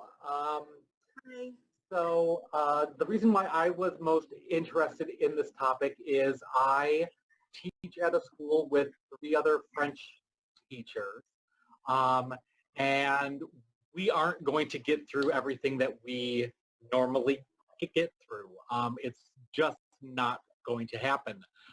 And so communication between us and knowing where kids end up is going to be really important, because going into next year, things that normally I would teach as review might be brand new things.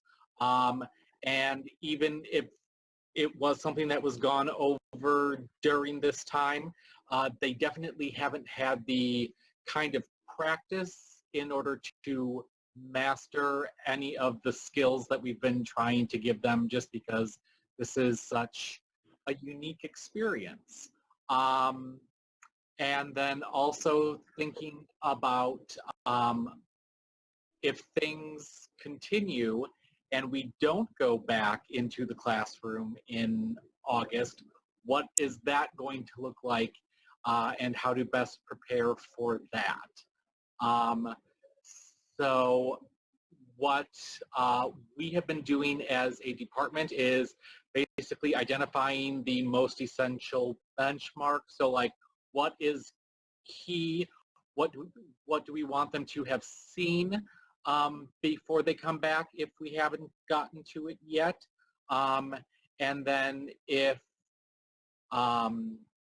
we've already hit all of those for the year, which one of the teacher already has, I'm jealous of her, what we can do to keep them engaged so that when we come back, it's not this, well, I didn't have to do anything at the end of the year because it didn't count, because if we go back online in the fall, it's probably going to count.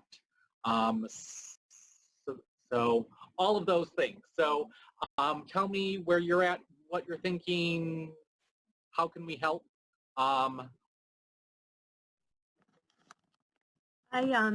So I had a department meeting yesterday, and I'm the coordinator of our department. We have 8 people in our department from 7th grade till till 12th grade, just to give you an idea of our demographic. And we have about 625 in our high school, a little bit less in our middle school. And we start our languages in the 7th grade, and we have 3, French, Spanish, and German. And so what I was feeling like when I left the kids, and thinking about the younger levels, like the freshman and the sophomore, what I was thinking was that really it's going to be like taking a 0.75 freshman and putting them into their sophomore year. And so, if you're in a situation such as mine, which I think a lot of French teachers are, you're the only French teacher. And so the kids, you have them, you can spiral with them, you can, try to, pick them up. We also know, though, that the very beginnings are so important, and when there is a deficit in the learning at the middle school level, you're constantly trying to pick them up. And that has implications with the student's success, their feeling successful, and attrition. So it's really layered. It's very, much like an onion, because we have to figure out, kind of guess at where are they going to be. Well, how are we going to continue with them? Keep them engaged and keep them feeling successful, but trying to get them to those benchmarks that we have planned for them. And what we talked about, of course, is spiraling. We also talked about what you had just mentioned, like, is it going to be, it was supposed to be review, but is it going to be new, and what are we going to do? So our director of curriculum has asked us to look at the next, so we're closed till May 15th, look at the next month or so and think about our skill building and our essentials, and kind of really narrow it down and skeleton it down to, what do we want them to know, and what can we do with them to continue to build their skills so that they are prepared, for the fall. And of course, in the world language classroom, that was completely different than in a science curriculum or in a math curriculum. And, we're all having these conversations the best that we can with our group. And the hard thing is that we were also asked to, take 2 weeks at a time. We know you're planners. You want to plan to the end of the year. You want to look forward to next year. But what does PD look like over the summer? Are we even going to have PD over the summer? Are we going to be able to get together? And, what does next year's assessment going to look like when our kids are lacking almost 15 weeks of face-to-face instruction? So I'm talking too much, but I'm sorry, but it was fresh in my mind. We just had this yesterday, so.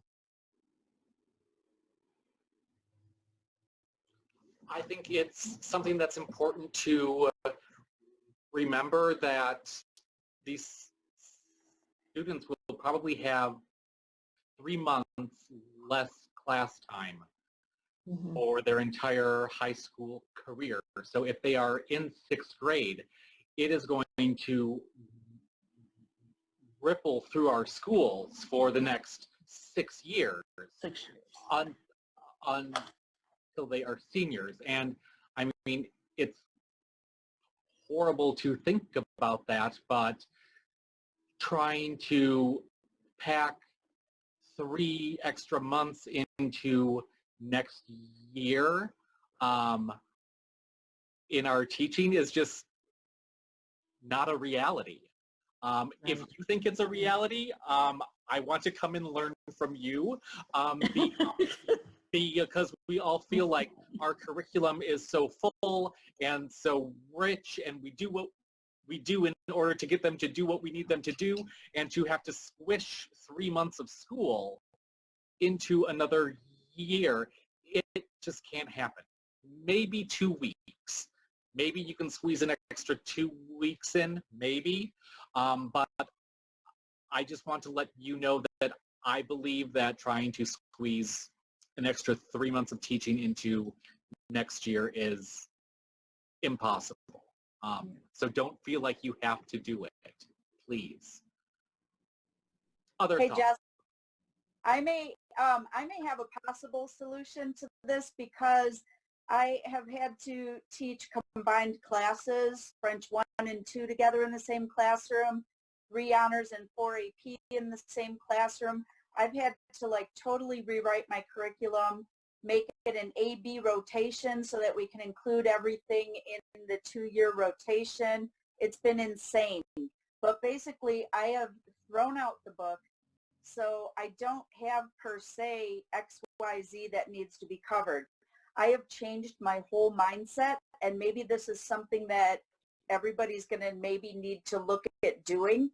I am looking at focusing more on the skills.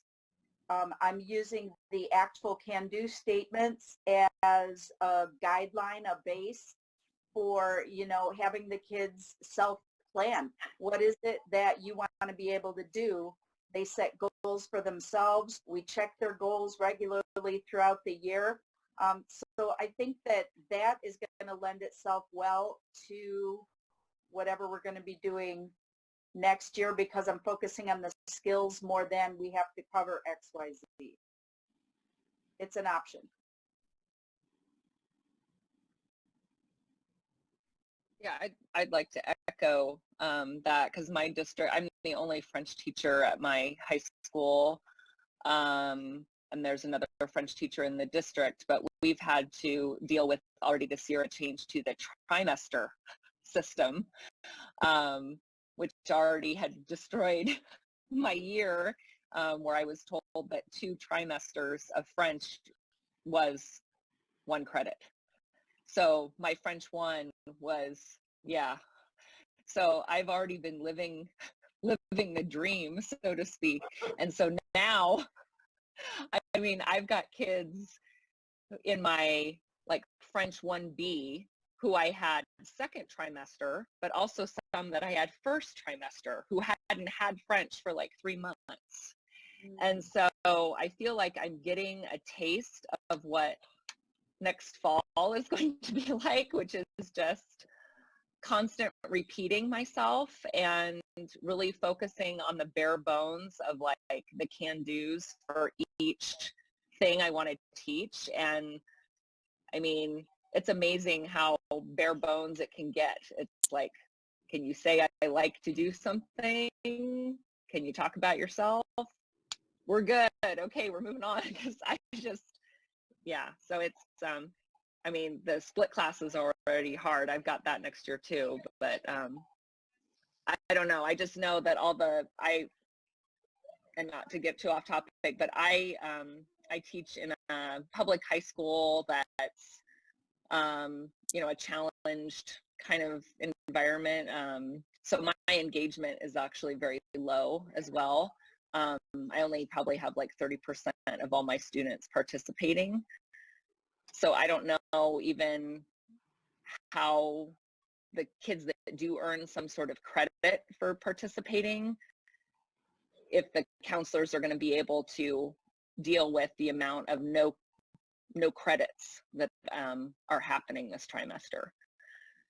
So that's another thing. I'm not sure what my classes are going to look like next year. I really appreciate your comments, Sandra and Jane. I teach at the college level and have done for a long time, and I mentioned this in the other breakout group. What I looking forward, I'm hoping for the best, but planning for not the same, but but I'm fully anticipating the next semester, the fall semester, we will be online as well. And I'm trying to plan thoughtfully, because I think a lot of us, this was dumped on us and we didn't have a lot of time to plan. So I want to be more thoughtful after the semester ends, so that I can go into the fall semester with a clearer idea of what I want to do and how I want to do that. But I also want to make technology not be an impediment for our students, because right now it still is, not just for us, because I think that it is for us, but for the students as well, finding ways to bridge the gap that that seems pretty obvious to me for my students.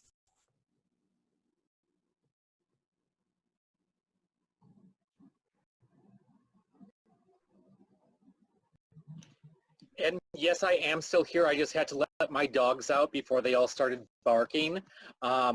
So feel free to continue your conversation, but yes, I am still here. How many of you are middle school teachers? One? Okay, two? We've got two middle school teachers, and then elementary. Are there any elementary teachers here? So the rest of us are high school levels. Yeah, and do all of you have kind of like, actually, say that again? At university. Oh, university. I apologize. I need to think about that. Are you teaching online right now? Yes, and I have been since March 16th, and we were on spring break the week before. So. And then are all of your classes set up for next year then? For next like fall, quarter, or semester? So we're on a semester system, and they haven't made a decision about things. You know, people are hopeful that they won't have to do everything online, but as I mentioned, I think just before you popped in, I'm planning that we will be teaching all of our classes online. So. Oh my goodness. Yeah. That's big. Just to check on the high school teachers, middle school as well. Do you have your students scheduled for next year? Have they registered for their classes? They're doing it right now. Registration's fairly early in the year, so I believe ours should all be registered already. And even your incoming kids from the middle school or another school, huh? That's impressive, because I know that we are not done with scheduling yet. So I'm trying to figure out how to convince kids to keep going with that. So that's why I use Instagram, you know, trying to get you in there. Justin, thank you. I will be back. Okay. We're just kind of talking about scheduling for next year, seeing if that's an issue for anybody.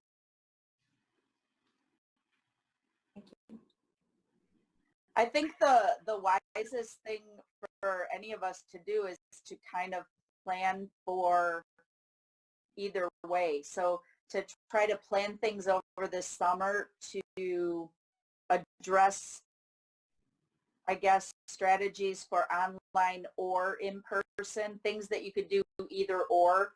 So for if we do end up teaching online, we're prepared for that. if we're not, we can still do those same lessons in person. It's a suggestion.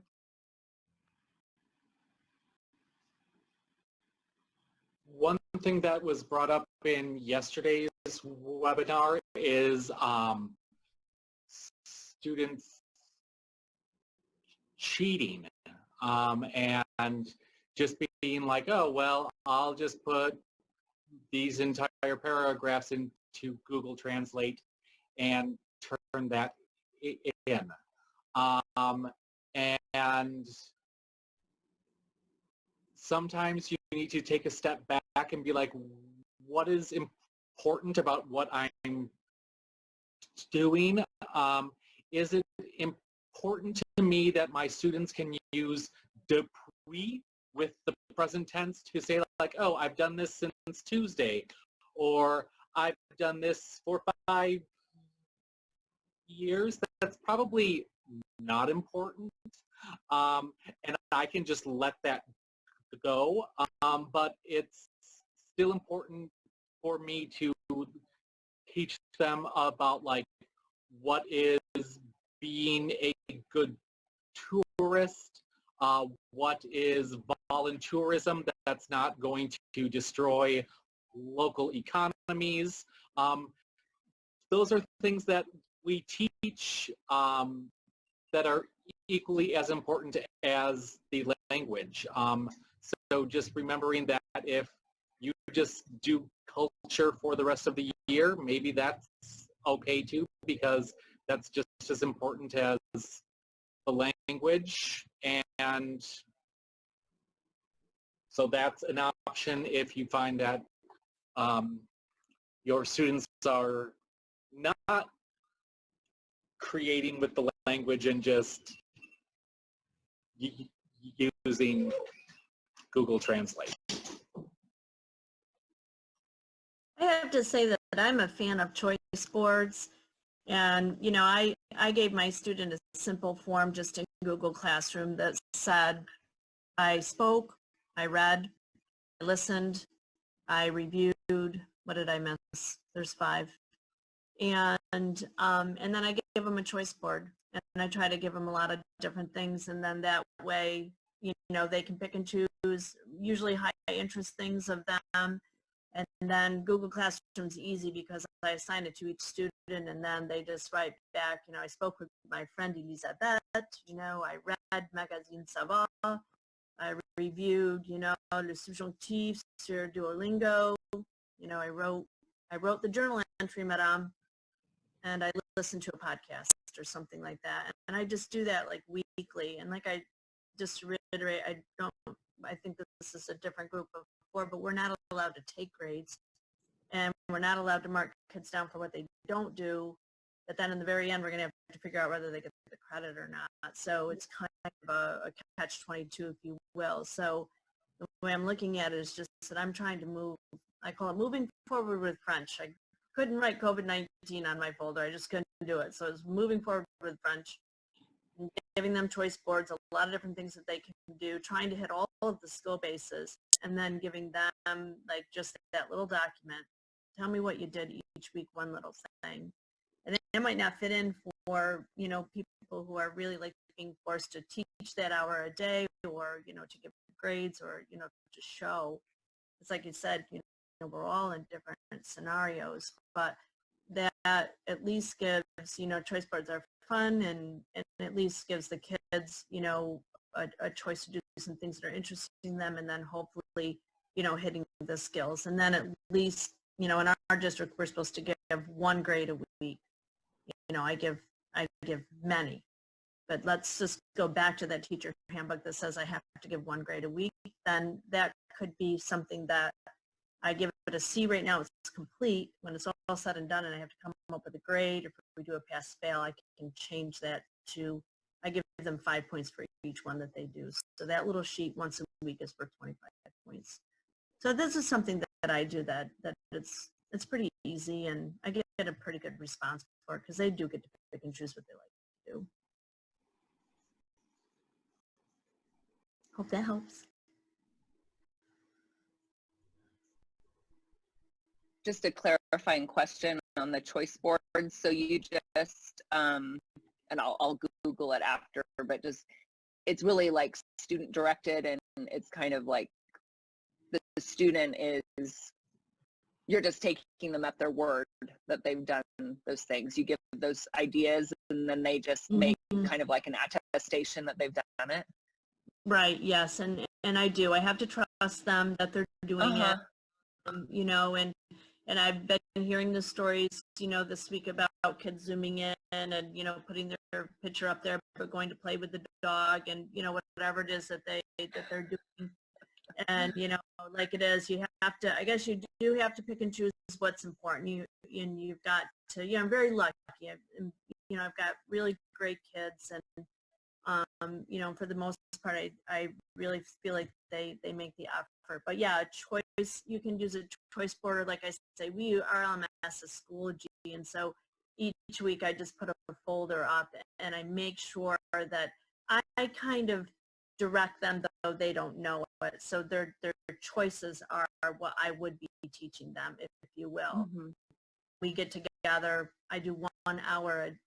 I do an hour a day per level. So Mondays is 5, Tuesdays is 4, Wednesdays you get it, and then I go through the weekend. So I you know, they sync, if you will, and then I do Q&A, you know, when I'm actually doing live, you know, teaching with them. So yeah, I just find choice boards they like them. You can decorate them, you know, but you can also, you get to choose what are in there, whether it's a Quizlet on a particular set of vocabulary, or a Duolingo on a review of a grammar principle, or like, so this past week, or, you know, when we closed, or I'm sorry, was Easter, you can find, you know, un jour une question, you know, pourquoi les cloches au chocolat, and then, you know, they can do that. So yeah. I kind of have a sneaky way to make sure that the kids are participating. So I do like fun things like, okay, next session, guys, everybody show me your pets. So they have to have their cameras on so we can show each other our pets, or wear weird hats, or let's do Hawaiian Day. So, and they're all about that, okay? Today's hoodie day. Everybody put your hoodies up. And it's just a way that I can see them so that I know they're participating. And if they're camera shy, I say you have to at least speak then. So you're either speaking so I can recognize their voice, or I see them on the video, one or the other.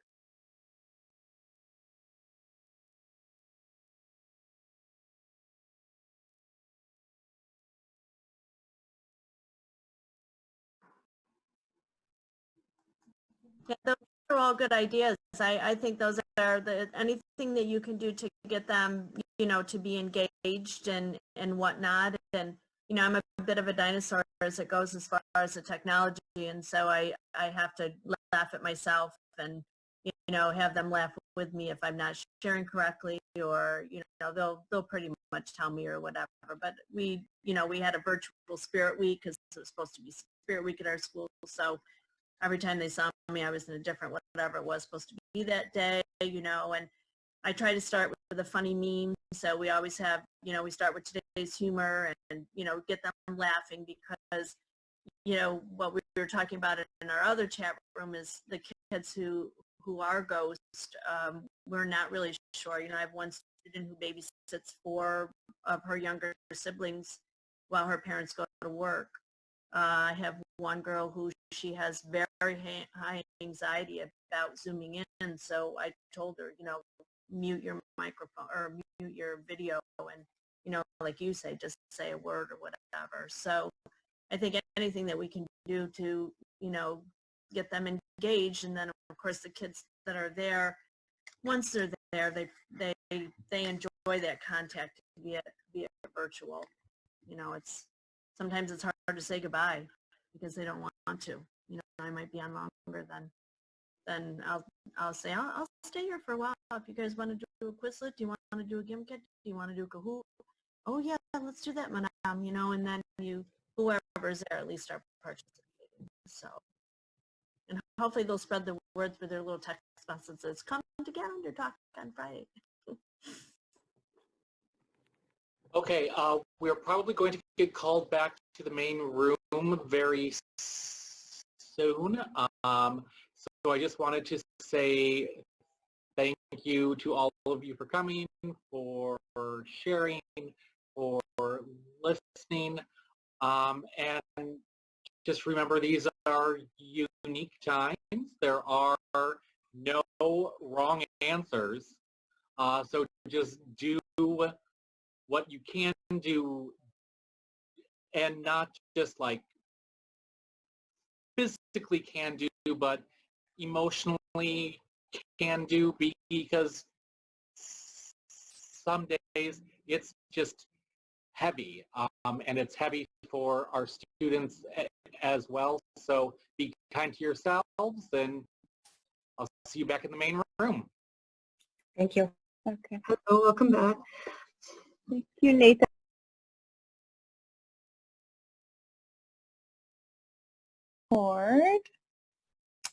Yesterday we didn't realize that the session leaders could record the breakout room, so we didn't get a chance to record these yesterday, but so they'll be recorded today and tomorrow. So if you did want to attend another session as well, you can look up the breakout rooms for today and tomorrow. I think we were anticipating about 6 or 7, so this might be the full group. Again, my name is Katie Wheelock, and I'm in Arlington Public Schools in Arlington, Virginia, and I'm teaching high schoolers. So in general, I don't really get too bothered or upset by things. I like to find solutions to problems, and I'm the world language teacher at my high school, so I'm used to helping our distance learning teachers and all the Spanish teachers, and there's 2 of us who teach French, and you know, I like getting things done. But last Thursday, boy, I had a giant meltdown. I could not do anything. It was a lot of tears all day long, and I don't remember the last time I cried, unless it was at a funeral. So I just realized that I wasn't taking care of myself at all, that I was sitting in front of my screen for 10 hours a day, trying to get all the work done, answering all the emails, helping other people, and then jumping up and trying to make dinner for the family. You know, the house is a disaster. So all those things started to weigh on me, and I realized that until I kind of got control of myself, I was not going to be able to do my best for my students or my colleagues.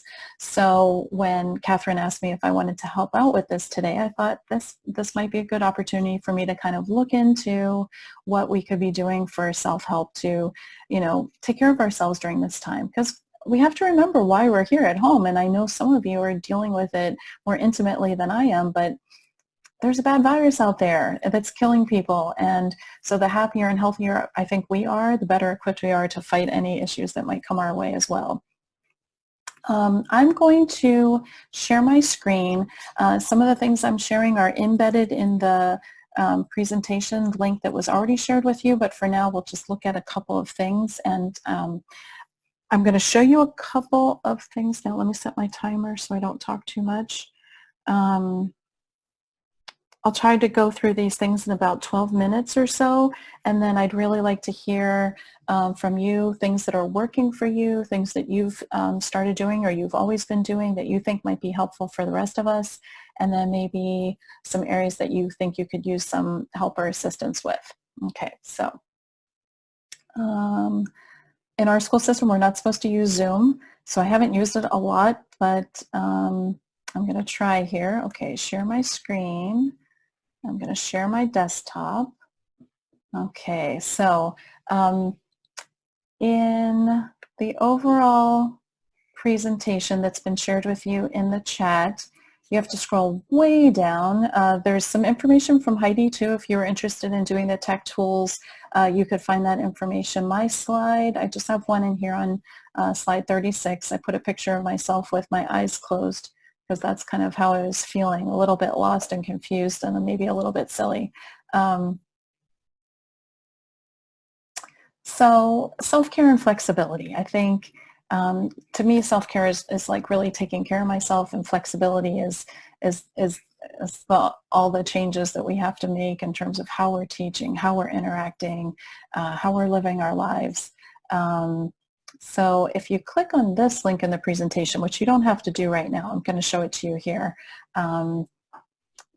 I prepared a Padlet for you. So since we're a small group and I think you can all see each other, have you used a Padlet before? Thumbs up, or no, you haven't? No. Okay, so Padlet, you just go to padlet.com. You can see up at the top, you can create a free account. You can have 6 Padlets up at a time. And a Padlet is like a virtual bulletin board. So if you imagine in your classroom, you have a bulletin board and you put posters and things up. These are like little posters, but they're also potentially links to other things on the internet. If you go to a training and people provide those giant white sticky sheets that you can put on a board, and people put like comments on a post-it and questions for the trainer or whatever, this is a little bit like that too. So you could think of it either as a bulletin board with your posters that take you to new places, or you could think of it as a post-it note with some information on it. So in yesterday's session, somebody was, these 3 were suggestions from the participants. You know, having everything in one place really helps, because if it's spread out throughout the house, you waste a lot of time looking for it. Giving yourself and your students more time to get the work done. What we think will take 30 minutes might take 45 or an hour for our students. Same thing for us. So we have to give ourselves, you know, a little bit of a break and assume it's, you know, we can't get everything done as quickly as we would before. One of our participants said, you got to get out and walk every day. I think all of our states are still allowing us to leave for exercise. And that seems a little bit scary sometimes too, whether you need to do it with a mask, staying away from other people. But I think, you know, we know that getting the blood moving and flowing is important for our brains. And so getting out and getting some exercise every day is useful. So next I wanted to go into a couple of the things that I just thought might inspire me, because I've been feeling a little bit unorganized. This one here, I'll click on it down here, flattening the curves. It was actually one of my Spanish teacher colleagues who created this for herself, and she shared it with our department. I said, can I use this, please? Because I thought I really needed this kind of focus and inspiration. So, and of course, this is called flattening the curves. So it's more geared towards your self-help and well-being, not the curve of the coronavirus. It's maybe, you know, so you don't get a Corona 15 while you're at home. So a lot of it is based a little bit more on fitness, but there are things embedded in terms of like lesson plans. So I love, like, I think it was the Thursday one. I was like, oh, that's a good idea. So a little workout in the morning, work on your lessons for maybe many of us teach, you know, French 1, French 2, French 3, French 4, French 5. So we have to kind of budget that out. So maybe one of our preps, go for a 15-minute walk every hour of your day until you finish your work day. Sometimes I think I got to power it all through, but maybe if I got up and took a 15-minute walk or even a 5-minute walk, get the blood flowing and give myself a break would be really important. So anyhow, some of these are a little bit cheesy. Some of them are just straightforward, but I'm kind of a rule follower, and if I have a list of things to do, then I like to do it and check it off. So that's one.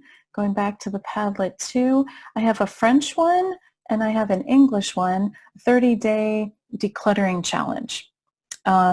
Sometimes I find I'm so much more productive the day after I do a major cleaning in my house, or I clean one room in my house and get everything under control. So I have one for you in English, but I thought it'd be fun to have one in French. This one, I don't love this website. I was looking for a different one that might be better. It takes a little bit to load in, and then there are a lot of pop-ups. So I wouldn't necessarily recommend clicking on a lot of things, but there's a list here, a little calendar you could screenshot, and then they have a list of 30, you know, spring cleaning type things.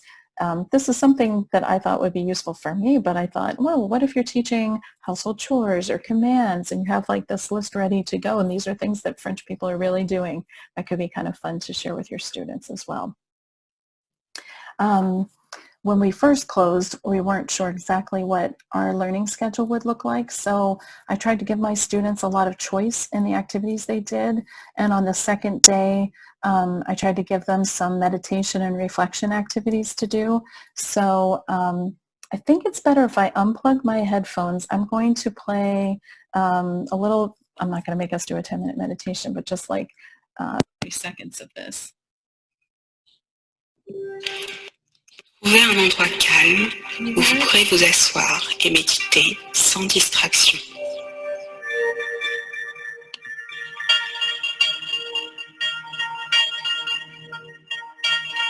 Pas de télévision, pas de téléphone. Restez avec vous-même.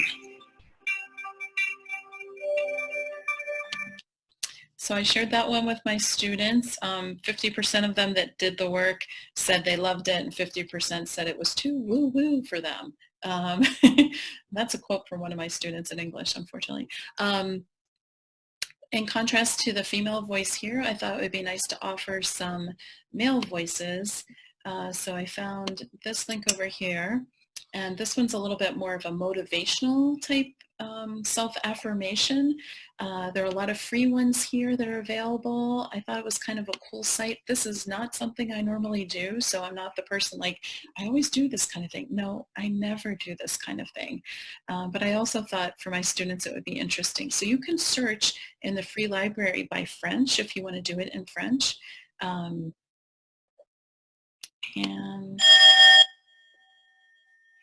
Méditation, confiance en soi et motivation.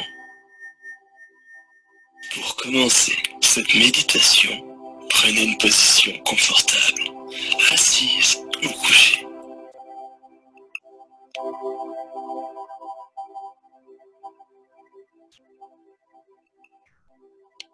And then he goes on with a lot of like self-affirmation type things to think about and to tell yourself. Again, a lot of imperatif. Might be a little bit above the level of, beginners, but it still might be calming. For some of them, they said it was very stressful to not understand all the French and then to try to kind of focus on the meditation. And then some people who said they've always hated doing these kinds of things, mindfulness in the class, said they kind of liked it. And I think it was because they didn't get the French as much. So it kind of, they just kind of let go, like, oh, I don't understand everything. It's okay. Back to the Padlet. I wanted to look for a different kind of accent too. So we had the woman, we had the man, and this one, he's from Quebec. And he had two. One is kind of just letting go, and one getting rid of your negative thoughts. He has a whole channel of all kinds of videos that that you could listen to if you wanted. Same kind of sound, I think. Comment lâcher prise?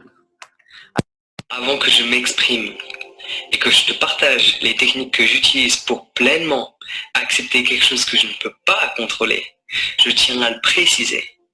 Lâcher prise est utile sur les choses que tu ne peux pas contrôler, les choses que tu peux influencer par le biais de tes propres actions et de tes propres pensées.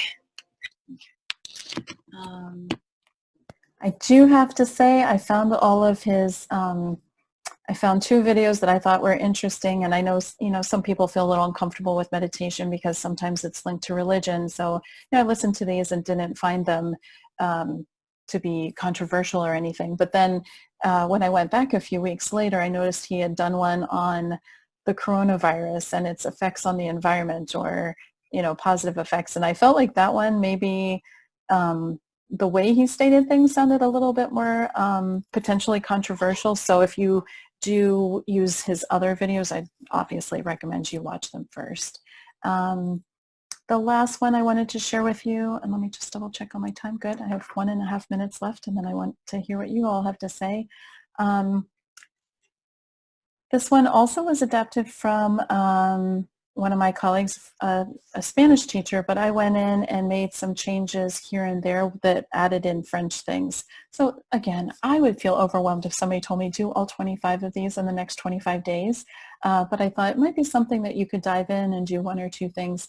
It was a little bit female-centric, I felt, on some of these, so I did edit a few of them. And I did add in a couple of things that are in French. The formatting looks a little bit better when you click on it through the presentation than here. But I just thought it was maybe some ways for us to think about how to take care of ourselves, and also kind of a choice board. Some of us are looking into choice boards that we're going to offer our students for work, and you know, maybe you could shrink some of these down into ideas for your students too.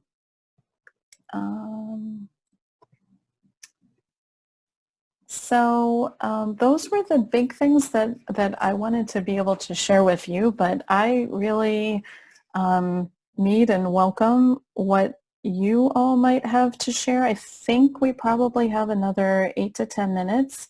So I noticed that some of you in the comments were saying that you felt very alone, being the only French teacher, one of only one or two, and isolated from your other colleagues, that you know, some of the self-care you might do at home by yourself, but also I think part of self-care is knowing when you need that connection with other people too, and whether it's a Zoom or a breakout room or a telephone call, to make sure we're doing those things as well. So do any of you want to jump in with challenges or success stories in terms of self-care or flexibility?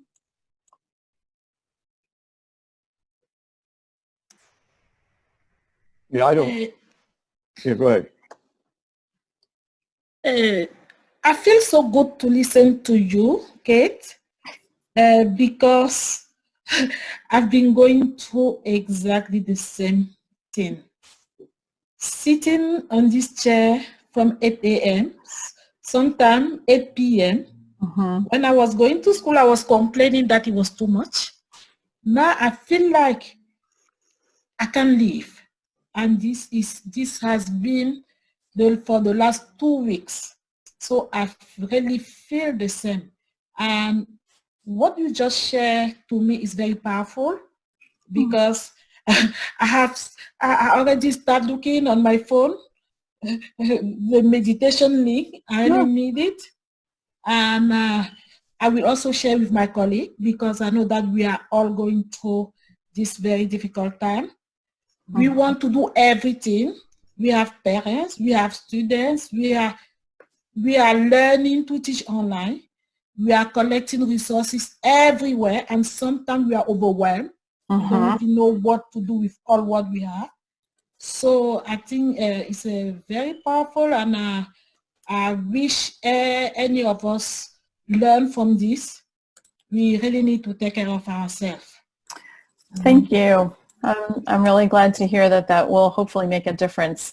One thing that I was thinking about, if you haven't used Padlet before, you'll all have access to this. So in the bottom right-hand corner, there's this plus symbol, and when you click on that, it will pop open another tile. So the tile popped up over here, and wait a minute, I'm going to say Paul's idea. Okay, and then Paul was going to talk next. Maybe you have something that you would add, and you can give it a title, or you can write something here. If you had a link to suggest, then we can add the link. And once you hit return, then it's up there on the bulletin board.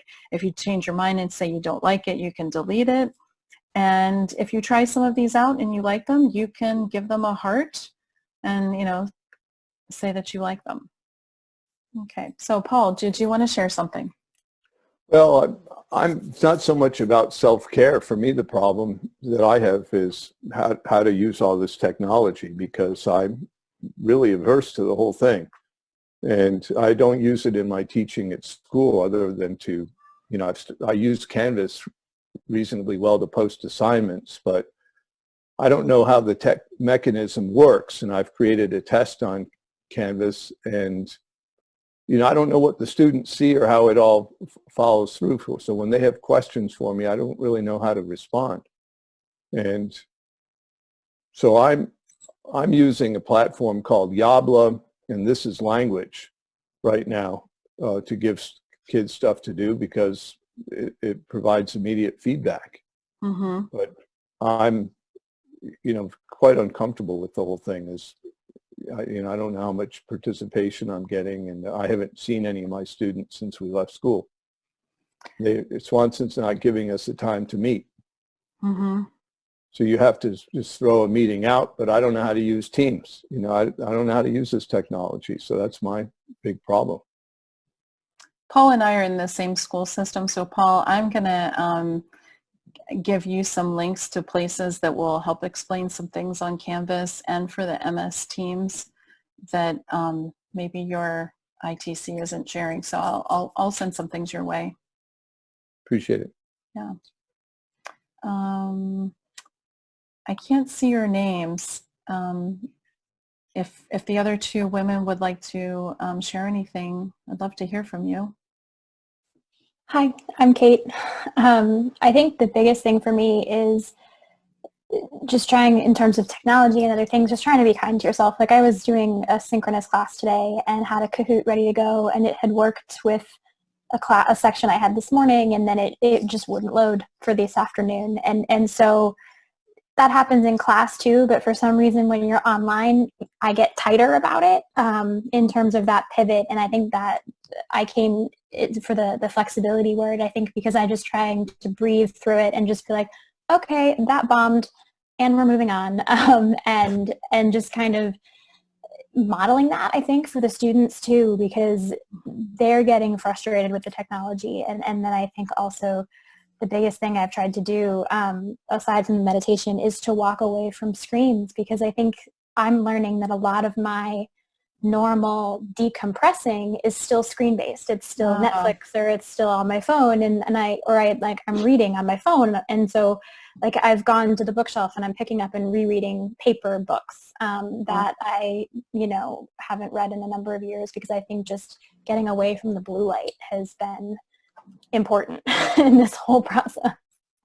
That's interesting you say that, because normally during a regular day, I do my school stuff. I'm not on the computer all day long. I'm walking around, without trying to get any steps. I get 6,000 or 7,000 steps a day just walking around my classroom, from the car to the building, into my house, etc. Watch a show or two in the evening maybe, and even get on my phone right before bed. No problem sleeping. Right? None at all. But now, all of a sudden, I go to bed. I can maybe fall asleep right away, but I'm waking up 6-7 times throughout the night. And I don't know, maybe it's because of all the blue screen. That's so much more screen time for me. And using, I hadn't really thought about that, but, I picked up some new Netflix series and thinking like, okay, this is going to decompress me, but it's more screen time. And maybe it needs to be more movement or more books, in your hand. That's a good idea. I like your meditation idea. I haven't done one yet. And part of why I also volunteered to do this is because I really believe that it will be important for me. And I thought if I lead this session, then I have to follow through and try some of these things out myself. So as a teacher, I love finding resources and putting them together, but sometimes I think I need it too. Yeah. Our other participant, I'm sorry, I can't see your name right now. Hi, my name is Elizabeth. We actually met during the first breakout session. Mm-hmm. Kate, I was going to say the same thing. The screens are killing me. My eyes are hurting, and I'm getting more headaches. Mm. And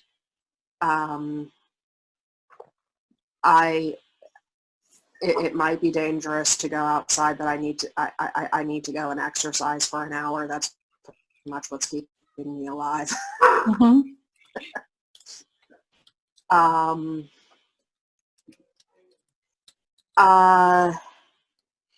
Yeah, I think the problem is just like,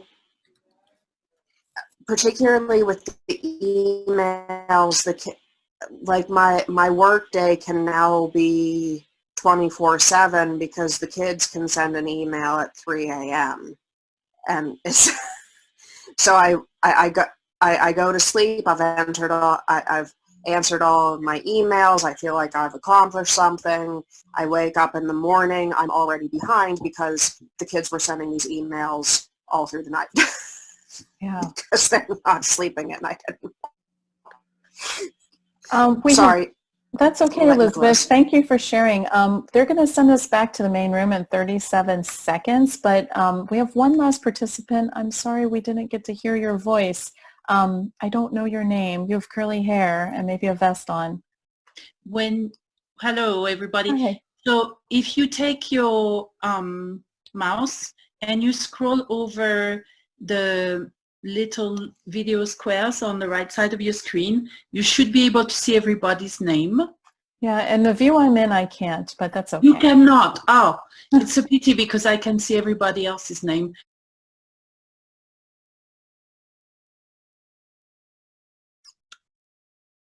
Our portfolios. So I'm going to just share my screen here, and I've got some resources for you, and we will take it from there. Let's see, I'm sorry, I'm like clicking too many windows here. It's a problem with Zoom as you get a lot of things going on here. All right, so as I had said, I am an elementary school teacher. However, I have taught middle, high school, and post-secondary French as well. So I'm going to just walk you through some slides here. Catherine will send this out, or I think she has already, so you can click the links to look at some other resources that I've hyperlinked here. Okay, whoops. This is not cooperating too well. My apologies, everyone. All right, can you see a screen that's black with green letters on it? Mm-hmm. Yes? Okay, excellent. Very good. All right. So this is a presentation that I've done several times. It's got some older references in it, so I need to clean that up. But, you know, technology changes so much. But back when I decided to start doing digital portfolios, gosh, over 10 years ago, it was really as a way to help show students, but also their parents, what they were capable of. And it really rose out of a concern that a parent came to me and said, you know, Monsieur Lutz, my daughter has been taking French for, you know, 3-4 years, and she comes home and we tell her to speak French and she doesn't know how to speak French. We don't know how she's not learning anything in your class, even though you say on her report cards she's doing well. She's been doing French for 3 or 4 years. And so I would always say, well, what is your task that you're putting before her to ask her to produce this French? And they say, well, we just tell her to speak French. And I always sort of get a chuckle out of it because I myself had parents that did that to me when I was in school. And I usually always said something sassy because they weren't giving me a real life task to do. If you said, oh, could you please describe your best friend or tell me what you ate for breakfast, those are concrete tasks that they're able to do. So I decided making these to make these digital portfolios so parents could hear their own children speaking French in a meaningful way and not, you know, try saying that I was a bad teacher because their kid didn't speak French on command. So I like portfolios because they're purposeful collections of student work. And I'm talking like outside of the pandemic. I love them for this purpose. And that they're great for presenting an array of performance of student work. I love that you can incorporate an element of self-reflection where students can look back on their work and say, oh, I really like this aspect of it, or this part wasn't so great, next time I can do better. And that you can use those self-reflections as goal setting, where a student can say, you know, I want to be able to do this. And you know what's really great for goal setting? ACTFL and Necessful's can-do statements. They are fabulous. Even with my youngest learners in first grade, at the beginning of every unit, we look at can-do statements that I've developed for that unit where the students go through and look at what I'm intending for them to get out of this unit, and they rate themselves. I can do this on my own, I can do this with help, or I can't do it yet, but I'm going to work on this. And I love that that helps propel their learning. It's like looking at all of your learning targets for the unit up front and helps students really get some ownership of their learning and to really take charge. And then the other thing about portfolios that I like is that they can be used by a variety of people. They're mostly for the students, 100% for the students, but it also helps us as teachers to be able to look at their performance. Department chairs or principals and even parents. Like I said, I really enjoyed being able to show my parents and say, look, this is what Chloe can do. She can't speak French, so quit saying she can't. I don't like that. And obviously a digital format is so much easier nowadays in 2020 than they were, a decade ago when I first started doing this. But the reason why I like the digital format is because it allows for a rich variety of media. It could be photos, it could be videos, it could be audio recordings. It has so much potential. And it helps address storage issues. I think back to one of my first teaching jobs. My school did such a great thing. It was a pre-K through 12 school, and every student had a writing portfolio that traveled with them from kindergarten all the way to 12th grade. And so it really showed a lot of growth in what the students were able to do as far as their writing goes. But you can imagine something that was added to for over 13 years, it got to be pretty big, and it took up a lot of room. And the English teachers had this burden of these big chunky binders that they had to store and pass along to the next year's English teacher. The thing that I like about the digital portfolios also is that they're enduring, that they last, and they're green. We're not wasting any paper with that necessarily. I love that they're accessible, they're portable, and it really shows students' creativity. They're permanent. I've got recordings I'm going to show you in a little bit that go back, I don't even know how long. I think these kids are in college now, and they're like 4 in them. And it really helps leverage a student's 21st century skills. There are some challenges. If you don't have universal accessibility to technology, that could be a challenge. One thing that I do with my youngest learners who don't have access to technology is I do the archiving of the work for them, and then as they get older, then they're able to sort of take charge of it. You really have to bear in mind the level of the teacher's technical skill, and I will tell you, this pandemic has really shined a light on that. I ran a meeting the other day, and it was really challenging to help bring the whole faculty along because we weren't there to look over their shoulder and say, click this. And, trying to train somebody on a technology tool via technology and distance is really challenging. And yes, we do have the challenge of the level of student technical skill as well. They keep calling them these digital natives, but guess what? They don't know how to do everything on a computer. Sometimes this old guy can do better than them because they know how to do what they want to do. So yes, they can make TikToks, but they may not be able to upload something onto Google Classroom. That is 100% true. And then time is a challenge. Time is a challenge with everything, of course. And then cost, is the platform that you're using associated with any sort of cost? And I'll show you some free things that you can do. So cost isn't a concern.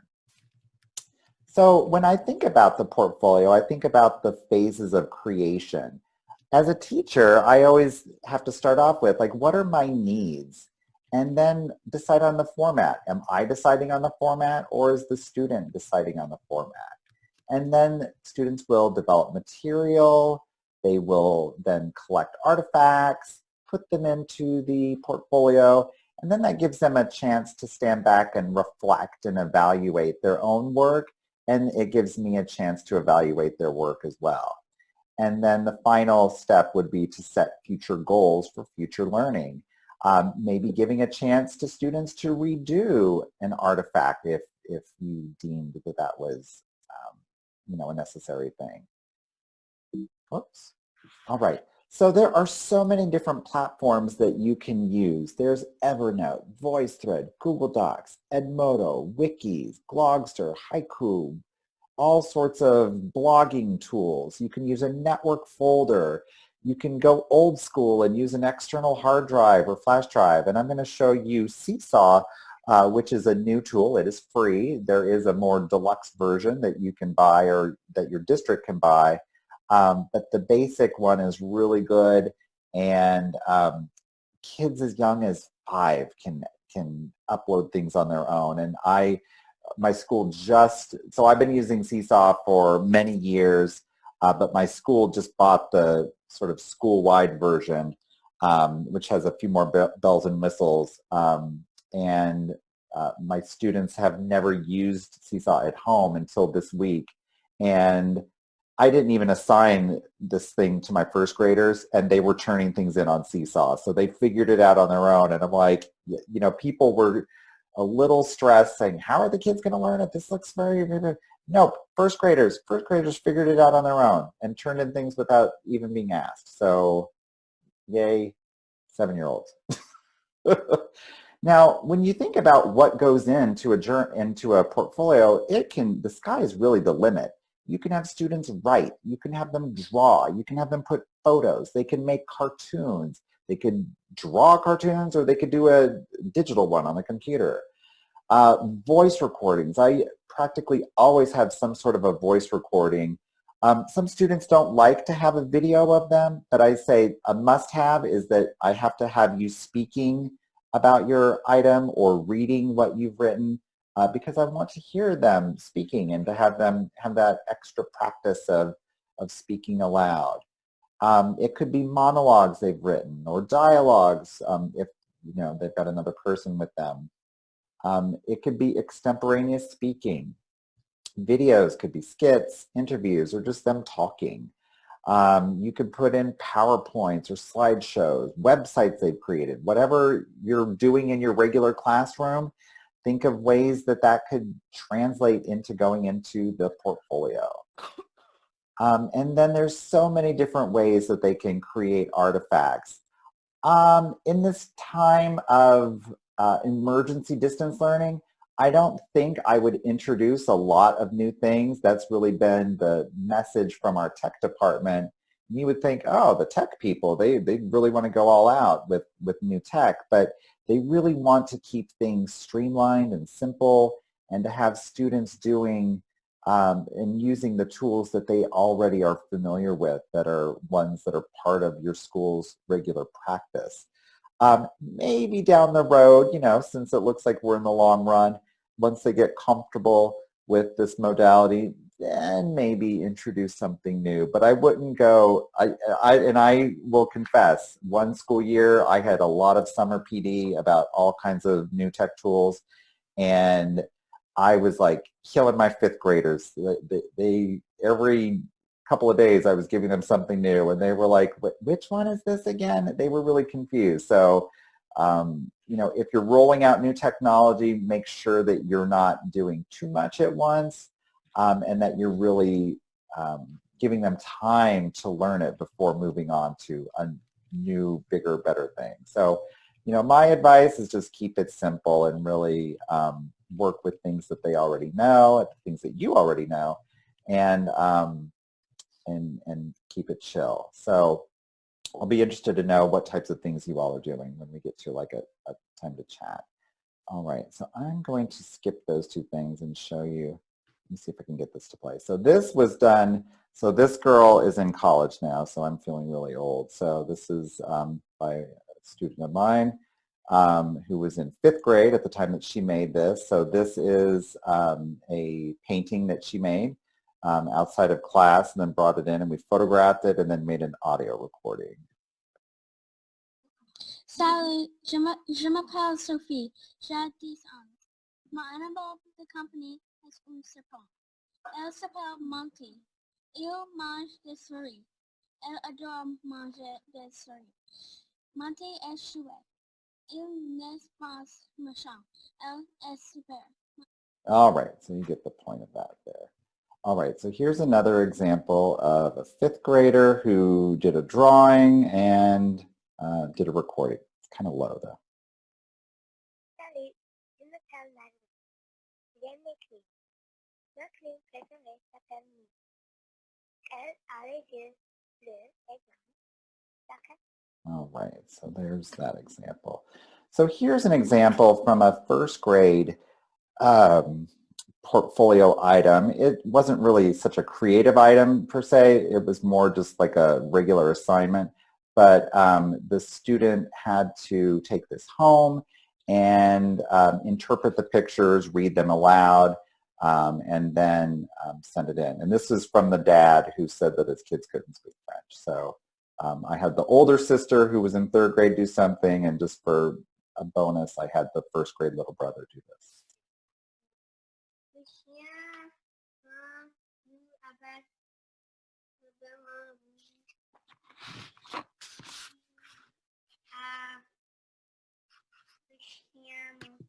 So that's, and those were images that we had used in class.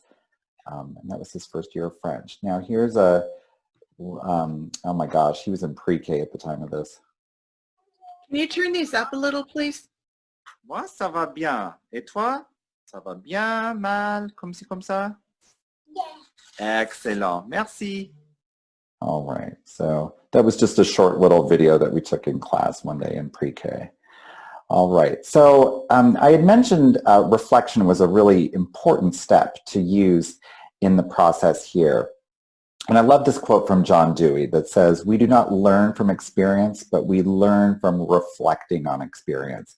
And I think having that moment of reflection for our students is so important because it just sort of completes that whole loop of what they have been doing in class. If we just do experience, experience, experience without giving that chance for them to reflect, they're missing out on an important thing. They're not going to reflect on their own either necessarily, so you need to give them the chance and really model for them how to do that. So evaluation is really what drove me to pitch this to Catherine for talking with you all today. And there's so many different ways that we can evaluate. I think in this, special circumstance of emergency learning, we have to be nimble, we have to be flexible, take direction from your school or your district if they're saying that, and I've heard a myriad of things of, nobody can do worse than what they were doing already, or we're going to just do pass-fail, or we're just going to give holistic feedback to them instead of letter grades, whatever, your paradigm is, and I'm sure if I asked all of you what your direction is, you'd all have a different answer because we've never had to do this before, so it's, we're all sort of figuring it out, and it's really interesting, the diversity of ways that we're coming up with our solutions, but it's, keep all of those sort of directives that you have in mind as you are, evaluating your students. So I wanted to show you some tools that I've used with them. I've used a self-evaluation tool. I've done this in English. You could do this in the target language with your students if you wanted to, where you have them sort of go through and answer questions. I usually do this as a homework assignment. Guess what? They're all home now. So, but I didn't want it to take away from using the target language in class. So that's why it was done as a homework assignment. Then I have an evaluation done by the teacher, and I've got two sort of simple rubrics here. One that's written for speaking components and one for written components. And then I have a self-evaluation done at the end of the year where the students look back at all the different artifacts they've placed in the portfolio that they've done. Here's a total portfolio rubric that a teacher can use for evaluating at the end of the year. And I had mentioned goal setting as an important thing. I love using the necessitable, actable, can-do statements as a way for the students to set goals that they can look ahead at what they may need to be able to learn and maybe even see some examples of student work that has been done previously by your other students. So I had mentioned Seesaw as a tool that I like to use, and it's so easy. I had said earlier that 5-year-olds can do this. I had my first graders figure out and submit some things to me. So Seesaw is billed as two things. One is a learning journal, which is a way that you can push work out to your students and do that work in a digital environment. And then it's also a portfolio where they can do work, whether it be like a computer type assignment or something analog, like on a piece of paper that they've drawn, but that they can upload a photo to their portfolio. It's so versatile. It could be used on a variety of devices. It could be on a desktop, a Chromebook, a phone, an iPad, Kindles, everything. And just to show you the simplicity of it, once they log in, and they can use a QR code to log in, there's no, you can use your Google login if that's how your school rolls. But to upload something, all you do is tap the green button, and it gives you the option to put in a photo, a video, a drawing, something from your camera roll that you've already taken. You can add a file like a Google, something from the Google Suite, like a Google Doc or a Google Slideshow, or a link to a website. It's really got a lot of things. So I wanted to show you a few examples of my kiddos' work here. So this is a first grader, and it's just a really short thing. Ah, bonjour Mara, quel âge as-tu? J'ai 7 ans. Okay, so that was first week of first grade French, where they just had to say their age. So nothing super, high level there, but it's just, a way for me to sort of catch a snapshot of where they are the first week of school. Here is another first grade assignment. This was when we were in class, obviously.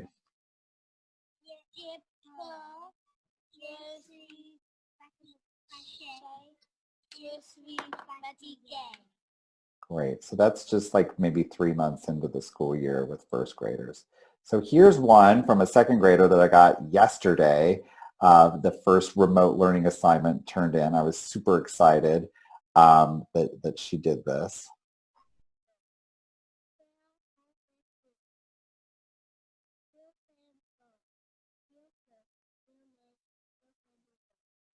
Okay, again, just a really simple thing, but just, part of the previous task that they had done was watch a song on YouTube that had all these weather patterns in it. And then for reinforcement, they needed to write the word. They could color it if they wanted to, and then do a voice recording of it. Here is a longer one. This is a third grader. They'd been learning about Francophone countries. Every girl in the class had a country they were assigned. They had to write a speech talking about the flag. And then they do a recording of it in class, and then they perform this memorized speech for the high school. Bonjour, je m'appelle Ivo. Voici le drapeau de Burkina Faso.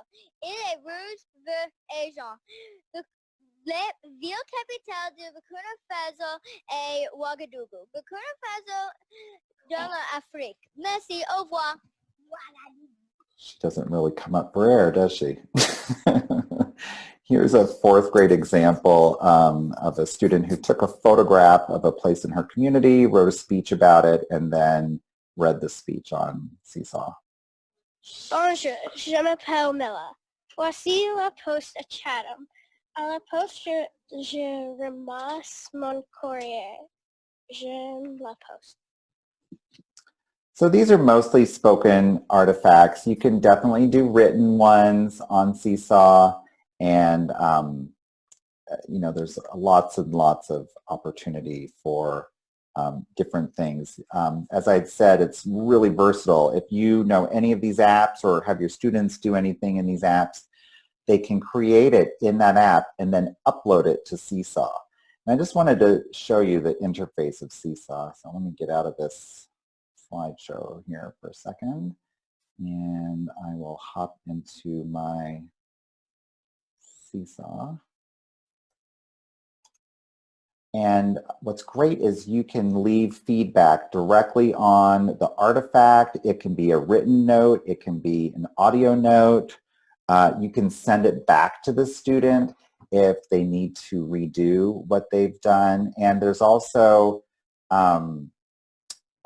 like a skills checklist that you can input where you can rate the student on how well they did.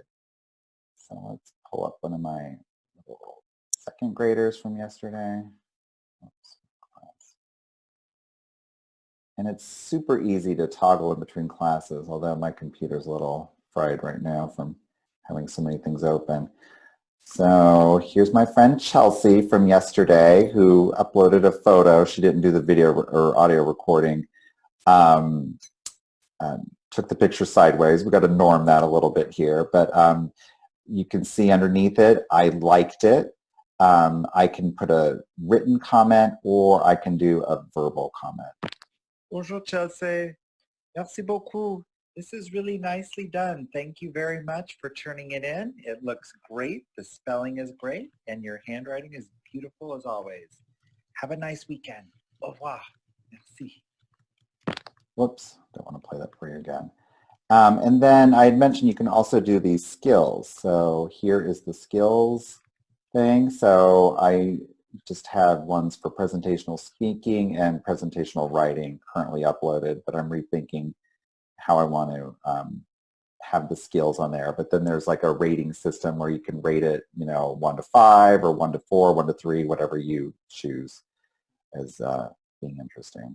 So Catherine is calling us back in just a few seconds. So I'm sorry I didn't leave you any time for questions. However, my contact information is in the slideshow, so feel free to reach out. You can send me an email and I'd be happy to answer any questions for you. And we might have questions at the end. Ooh, that's a lot. All of a sudden, pop, pop, pop. Here we are.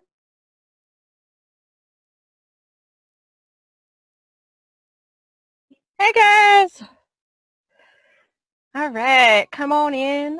Why don't I have a record button? That's weird. Oh, because I'm already recording. There we go. All right, you guys can unmute while people are coming in and chat. It's okay. We'll let everyone get in here. So you can unmute, say hi. It's all good. Oh, greetings. Bonjour tout le monde. Bonjour. Bonjour. All right, we'll give everyone like a minute to get zoomed in. Oh, okay. Mute yourself. We're getting lots of feedback, and that goes on the recording. So,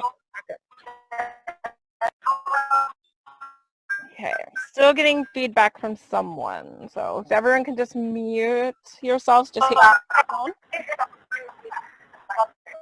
Okay, still get some. There we go. Now we should be good.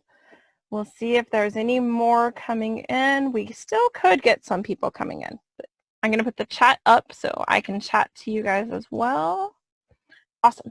All right, so tech tools. So I'm going to share a little what has been working in my room, like in my classroom. And like I said in my breakout group, I've been online since March 11th. Though it's been a gradual transition for us. And actually, we're still kind of transitioning in a way. Because we started off, the first week was basically do nothing. It was chill.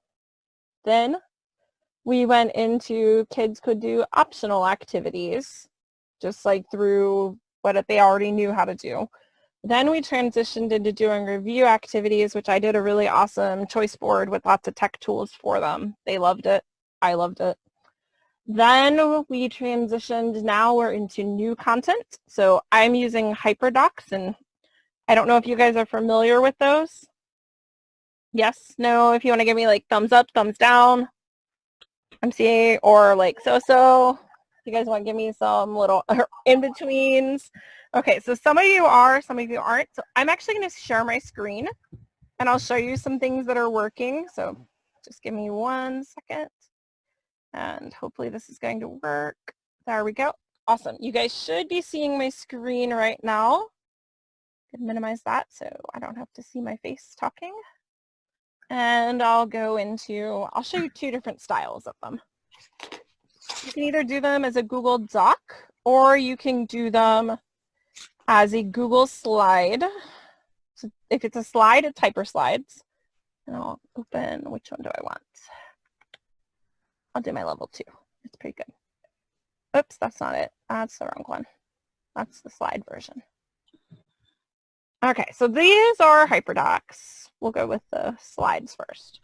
So this is this week and next week, because this week we just started on Wednesday, so it's kind of short. But they get a checklist at the start. And I can share these templates out with you guys, like I don't mind. And then we just start with, this is a fun little YouTube video. It's really cute, on directions. Then to kind of let them explore a little bit about what we were talking about, let's see. We have a little fun YouTube song, and then we have a GimKit, which I'm going to show you. If you don't know GimKit, oh my gosh, you have to use GimKit for engagement. Then they have This is Language, which they love this site. Super way to engage your students. You get then more This is Language, because they really like that. A Quizlet. We have a Hypersheet, a little guided practice. Then this one we're using Flipgrid. Let me see, what does it need? It wants something from us. Yes, I will gladly, and if you guys can just email me, that way I see some of you are asking me for the hyper slides. If you guys can just email me, and I'll put my email in the chat. That way I can just share them over from my Google, and that would be really easy to do. I'll put that in the chat for you all. So there's my email, and you all probably saw that. There we go. All right. So it's there for you, and I will happily share these out. This time, I know it says it's a quiz, but it was basically my seeing, do they understand the material? And then we do a little reflection. And then at the end, we do a little wrap up where I gave them a game, pronunciation practice game. It's really fun. And then they have a little 4-scenario activity. So it's one layout. Other layout, we could do it. You could do it as a doc form, which the exact same. Engage, explore, explain, apply, share, reflect, and extend. So same deal. You just link everything in one document, and it's all kind of variety of activities. Some are practice-based, some aren't. Some are more project-y. It all depends. So this is, oh, I see in the chat, Cynthia wants to know, is this for 1 week or 1 day? So the way we're structuring your hyperdocs, this runs from the 15th of April through the 24th in my division, because we are only allowed to, the students may only work 30 minutes per day per subject. So this takes them, usually each step is about 30 minutes or so, give or take. So they're quite a lot to plan for. Yeah. And the nice thing is in my division, Loudoun County, where I teach, is a very large district. So we're actually one of the largest in the state of Virginia. So we actually have French curriculum team. So we plan we're making the hyperdocs for the county. And then we share them out to the rest of the teachers, and then they can personalize. We say these are the non-negotiables that must stay on your hyperdoc. But then we give them options of, you can change this. You could try this tool. You could use this if you can't use that. Like, we give them some choice within it, but then tell them these are the activities you must have. So that's a little bit about how they work, and I'm happy to share them with you all. So let me go to my slide deck, this is in our shared group slide deck, so I just have to scroll to my part. Okay. There we go. So what I created for us, and especially for those of you who have things that are working really well, I have here a shared Google Sheet that you are welcome to add into. So you can just open it, and then you can put things that are working for you, or if you've done something with your kids that they've really liked since we've been online, you can share that idea. You can also, if you have questions about a tool that you're not sure of, you are welcome to put questions in there, and I will go through this weekend and I will happily answer all your questions. So you can share project ideas, maybe a tool that you're using, something you want to know about, and this will remain live and up, so please share it. And you can share it out with your friends. It's open to everyone. Yes, and I see Rita asked a question about the hyperdocs. And what I do, there's a cool trick on Google Classroom that you can actually go in and see when the kids open the hyperdoc, how much they're engaging in it. It's a pretty cool little trick. So I was able to see that, yes, Johnny got in at like 8 in the morning, and then I could kind of see where he was working on it. So that's kind of cool. That's the link I just put in the chat to the shared Google Sheet. It's also on the Google slide presentation, but there you guys go. And Heidi, I guess my question is, it sounded like you give them about 2 weeks to do this, or Yeah. a week and a half. So do you go in and, give them some feedback? This Oh is yeah. going Oh yeah. well. Every day I'm in there. Literally, I get up, like, my day starts at 8 a.m. I am on my computer. We have live office hours, so the kids can do Google Meet with me. I can answer questions one-on-one. I'm allowed to do one-on-ones as long as they have a parent present. But what I tell the kids to do is find one of your friends. As long as there's two of you, I don't have to have your mom and dad. I find little workarounds with the system all the time. And that's another thing that is extremely time consuming. We give them things to do, and then to go in there and see. And then it's like when I have all the levels, and then I use Flipgrid a lot, and I love Flipgrid. But now I'm going in there and making sure I'm giving them video feedback, also making sure I find my quiet place in the house to do the feedback so I don't have Zoom bombing from family or the dog or everything else. And like my friends and I were talking, like my department today, we're spending more time working now than we do when we're in the classroom on it all. Like we don't stop. Like I don't stop at all. Oh, I see Cynthia just shared she only had 5 out of 15 use the Flipgrid. Oh, I'm sorry. That's very sad. I will show you guys what worked with my Flipgrid to really get engagement. I'm going to... Well, I don't know if the kids don't know how to use the technology or they're choosing not to. I had some kids that made videos without their face because they didn't want to do that, which is fine. I mean, I don't care, but only to have 5 out of 15, and I was trying to do a little 5-point quiz, but I couldn't do that. So I feel like I need to survey my kids and make sure that they... Yeah, I would...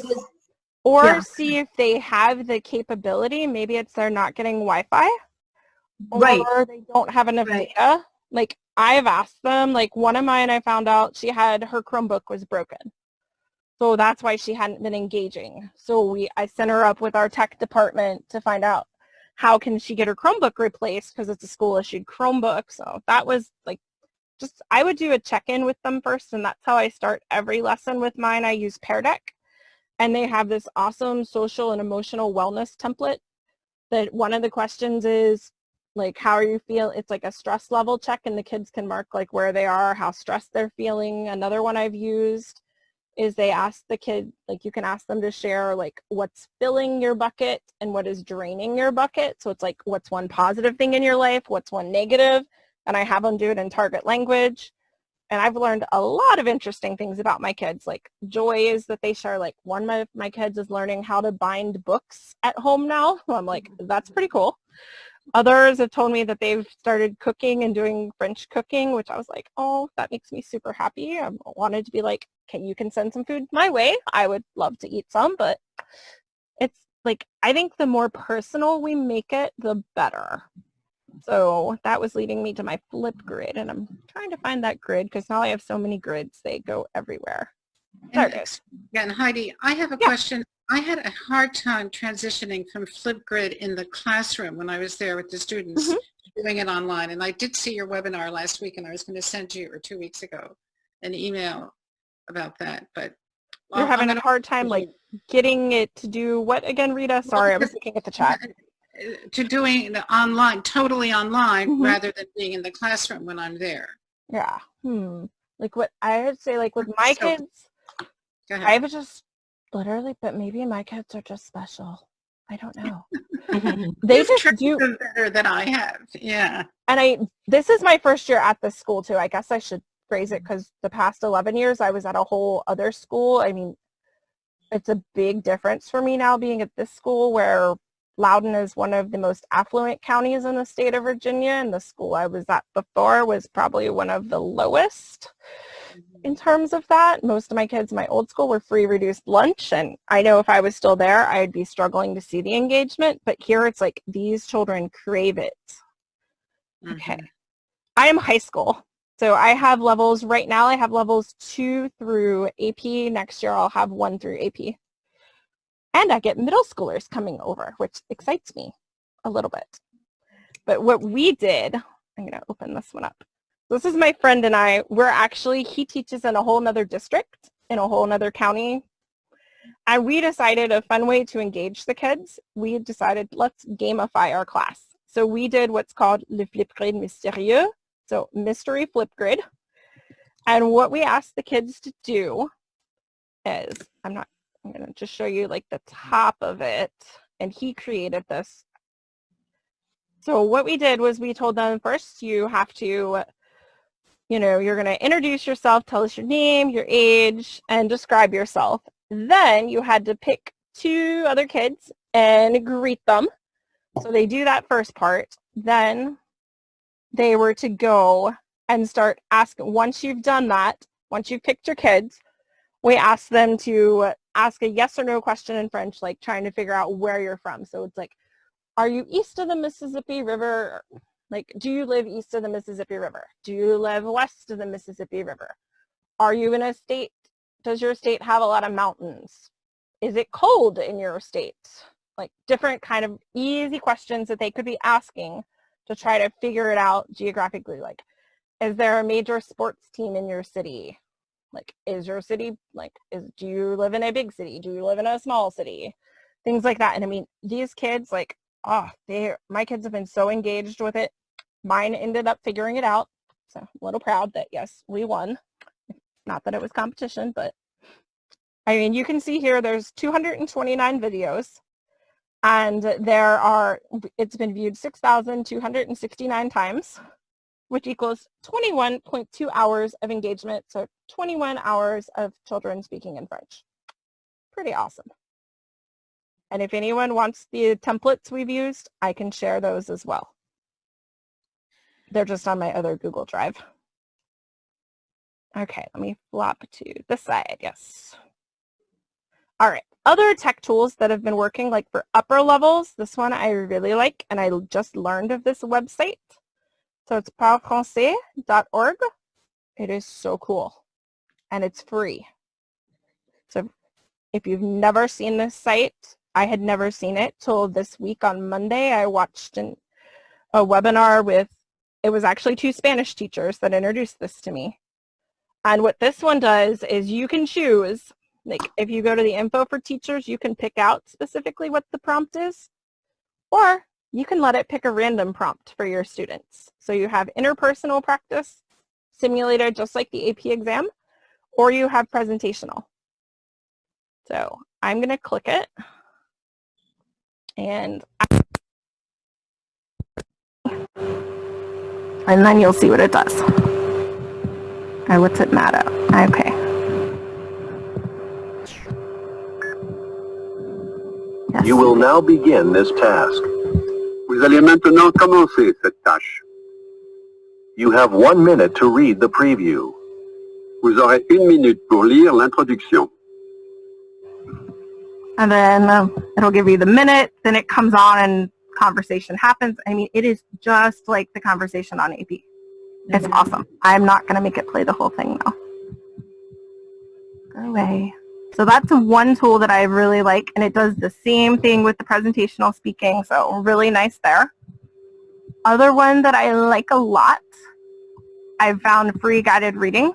So reading for the kids, completely free, no account needed. I mean, you can create a login and sign up, but you can get them for free without signing in. And I just tell the kids, send me a screenshot. So I can tell them which one I want. I can send it to them. If you have students who don't have online access, there's a PDF, though I will caution you, the answers are right at the bottom on the PDF. So if you do download the PDF, if you can edit it and kind of mark out the answers, that would be a good idea. But right now, let's see, we are doing, I'll just do this one so you get an idea what it looks like. Heidi, so you have your reading here. And then, sorry, there's an ad, but since it's free, there's ads. And then over here, you get your questions, and then the kids can submit their answers. And I just tell them at the end, screenshot your response, like your answers to me, and then that counts as their credit for the activity. But I like it because it's leveled as well. And they have vocab practice too, if you want that. Right. Heidi, I'm sorry, so they do it on their own, but then of course it doesn't get submitted anywhere because you don't, right? I don't make them log in and do an account, because in my district, if we have them create accounts for certain things and it's not in our district's tech catalog, right, we you have to do. If it's not approved, then you can't use it at all. And I'm like, I don't want to go through the whole process of making them approve an app right now. So we're just using the free version and being like, here, read this. You can submit your answers, and then you can just take a picture with your phone and you upload it onto Google. That's the easiest. Okay, but they're not submitting anything verbally or? No, not on the reading. They don't do any speaking. Okay, let me see. Okay. Heidi, can I say something about the PDFs? Yeah. So one way I used to, my kids had like workbook pages that I had digitally that I used to print out for them, but now that they can't hand them in anymore, I use Cami. Yeah, that's one option. And then I've come up with another workaround too for anything that I have that was a worksheet that I don't want them to have to use like Cami with. Like I've made it so I convert them so they're all pictures. So if it's a PDF, just convert it to JPEG. Then you can actually use Google Slides. Set it as the background of your slide deck. Change it to 8.5 by 11 and then put text boxes over it. So that's another option to make a worksheet interactive. That's a fun one. Let me see. I'm going to go back to screen sharing. I just wanted, okay, let me check the chat. Okay, Flipgrid for a few minutes. Yes. And actually, if you watch too, I see Carol asked that. If you go back and watch our earlier webinars, we have those in there. Like the whole Flipgrid webinar is recorded, and I've done multiple Flipgrid ones. So I don't want to spend our 4 minutes completely on just Flipgrid because I have some other tools that are new that weren't in the other presentation. So I'm going to show you those. So I'm going to screen share again, my friends. Okay, so that was that one. That was that one. Cool, we did that. I'm going to turn that one off. Turn that one off. Okay. I did talk about this is language in my other one too, but this one, like this is basically our district has said this is one of our main tools that we're to use right now to track our progress, because I can easily go to my classes. Here they are. That's not my classes. That's my colleagues' classes. My classes, please. There we go. Because I'm our account administrator, so that's why we see everything. And I can go here. We'll pick these guys. And if like we look over here, I can see the date that they were on it because they have assignments they should be working on now. So I should be seeing, like, I can tell who's been on it, who's doing what. If I pick on this one, I can see she was on today or yesterday, whatever day that, oh, that was Wednesday. All the days run together now, but then I can see what she did. I see the score. It gives you all the data you need, like literally everything is there. I love this tool. Do they have their own password and username for that? Yes, they do. And this one is approved by our district. Like, I love this. I mean, you get the videos, which they're all native speakers on the videos. They have, I'll just open one up. I'll open up Harry Potter because that makes me happy. And then you have, like, okay, so it's described friendship between Harry and Ron and Hermione. And then they have the video they can watch. They have a jigsaw activity they can do, a video vocab, a gap fill, and comprehension. So I can choose which of these to assign to them. Sometimes I'll have them do all four. Sometimes I'll say you're doing jigsaw and comprehension. Sometimes I'll say you're going to do video vocab and jigsaw and comprehension. Like, I just decide. And if I had a kid who couldn't get online, I can print it out and email it to them or mail it home. So you have and that. You said this is free, right? Right now it is free. During COVID, there's free access. Normally Because it's very expensive. Yabla, like our district uses Yabla, but it's very expensive to buy the subscription for Yabla. So we also have Yabla. I prefer This is Language to Yabla. Got it. Okay. Yeah. Yabla is, I find it a little bit clunky to use and a little hard to navigate. That's just my opinion. I know some people love it, but I do not love it.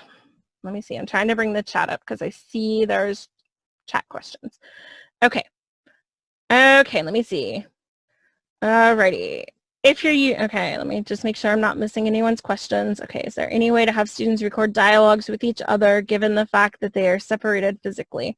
So what I suggest for that, like you could do it through Flipgrid where one kid restarts it and then you have to wait for the other kid to reply. There's nothing that I've found really well that will let them record unless they would go and do, and I'm just thinking off the top of my head now because it's going to send us back in 42 seconds. I would say, yeah, Pear Deck is free now too. I see that in the chat. Other thing is you could have the two kids do like a Google Meet or a FaceTime and record it. So that would be an easy workaround. Thank you, Nathan. That was nice Oh, talking to you're you. welcome. Yes, nice therapy. Yeah, feels good. We could have all talked with our people probably for an hour, and I know Heidi especially for all day, right? And she's very popular for those things. I know she's doing other webinars. I've done other webinars for technology. If you really, really need help, I've been offering some consulting time online. Okay. Meaning that you can go up to my picture, like I'll do a one-on-one with you for half an hour. Just you ask me questions for technology. There's a picture of me somewhere, and it just says collaborate with Catherine. I'll set that up for next week. I had to get through all of these. This week was really busy, and we have one more webinar tomorrow, so we're really excited. But hopefully Conversation Room 2 was a little bit more focused on the things that you're interested in. You know, the AP teachers, I kind of probably bummed everybody out with my sad stories, but it is a challenge. But I know that Justin sounded like they had awesome ideas, and Katie, I already feel just calm listening. So Katie has a link to her stuff. I thought I put it on there, Katie. Slide 36. Okay, but I had put it right here too.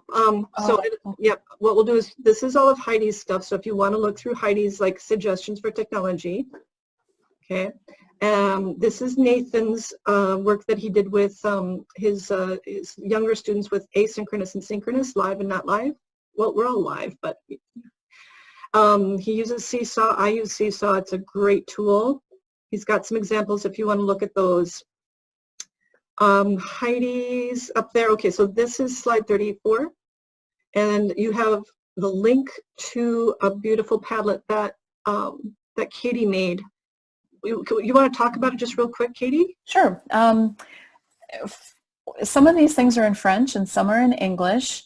Some of them are guided meditations or positive affirmations, letting go.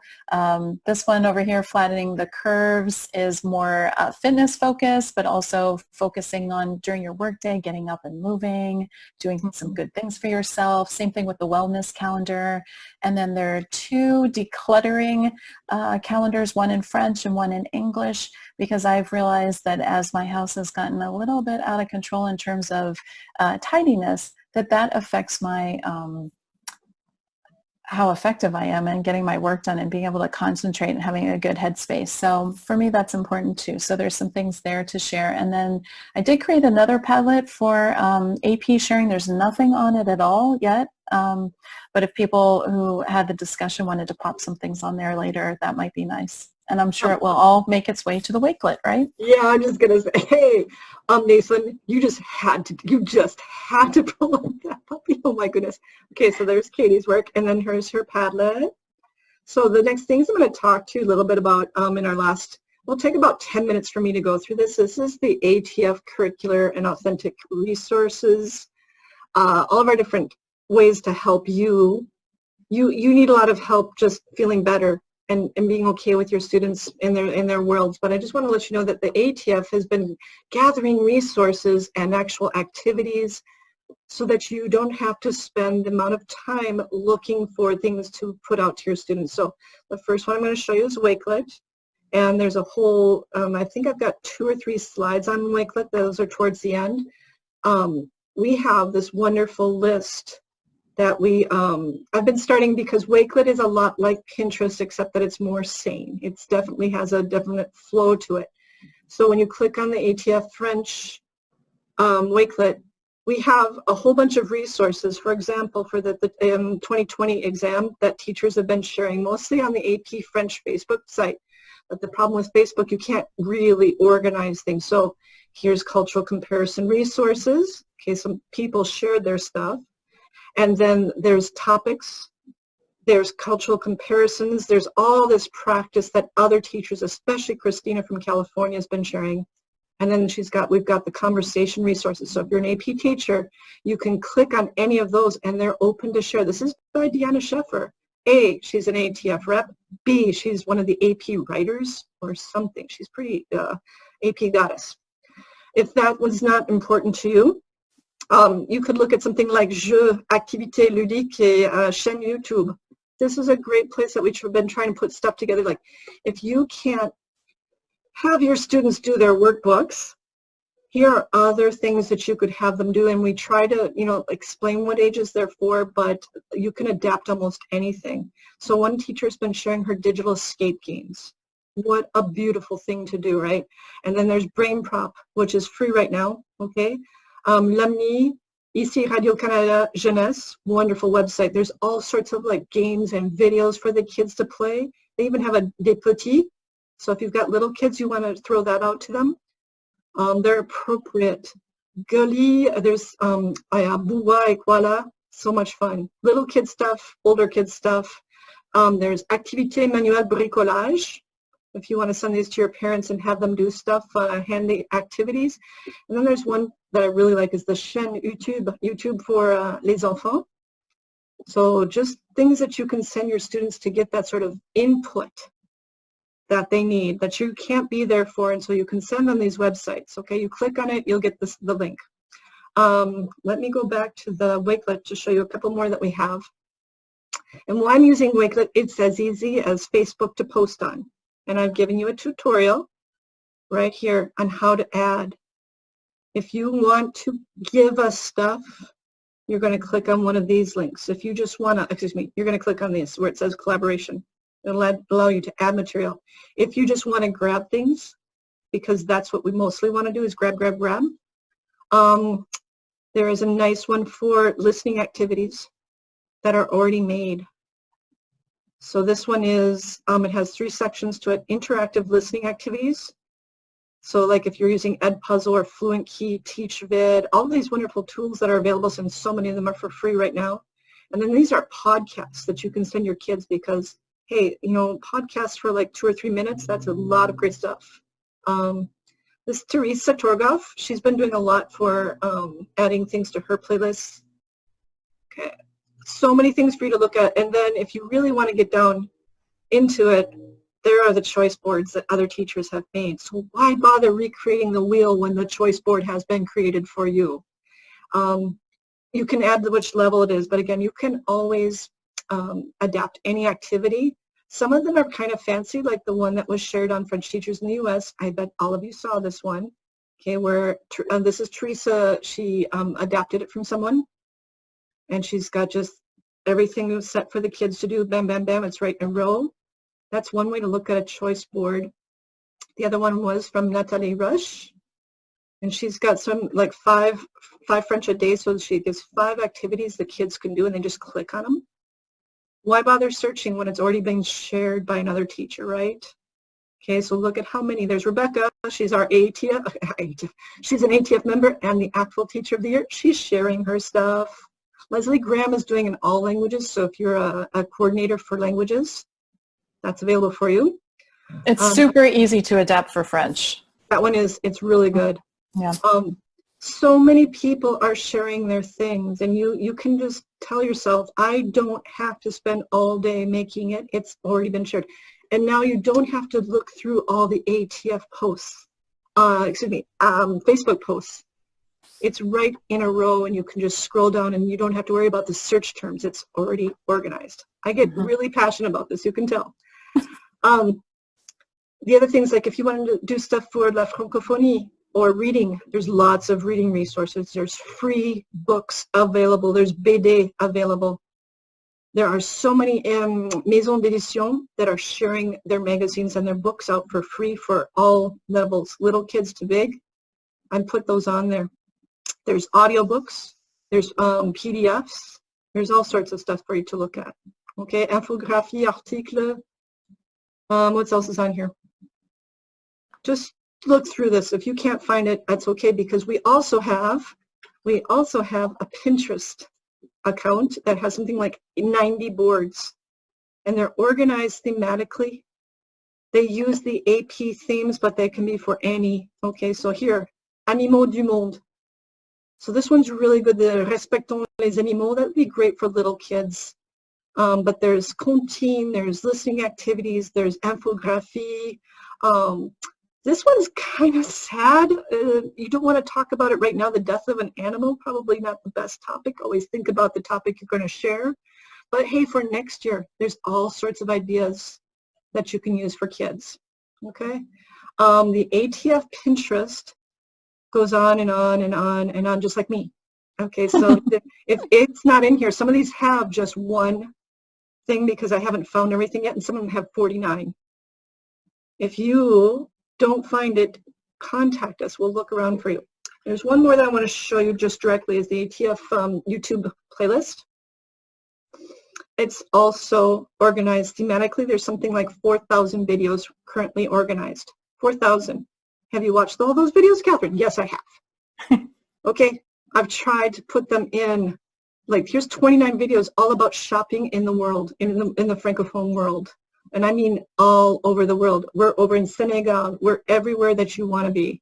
Okay, so when you look through the playlist and you find a video that you like, you can put it into an ed puzzle. You can do lots of just little like listening activities, quick questions for the kids.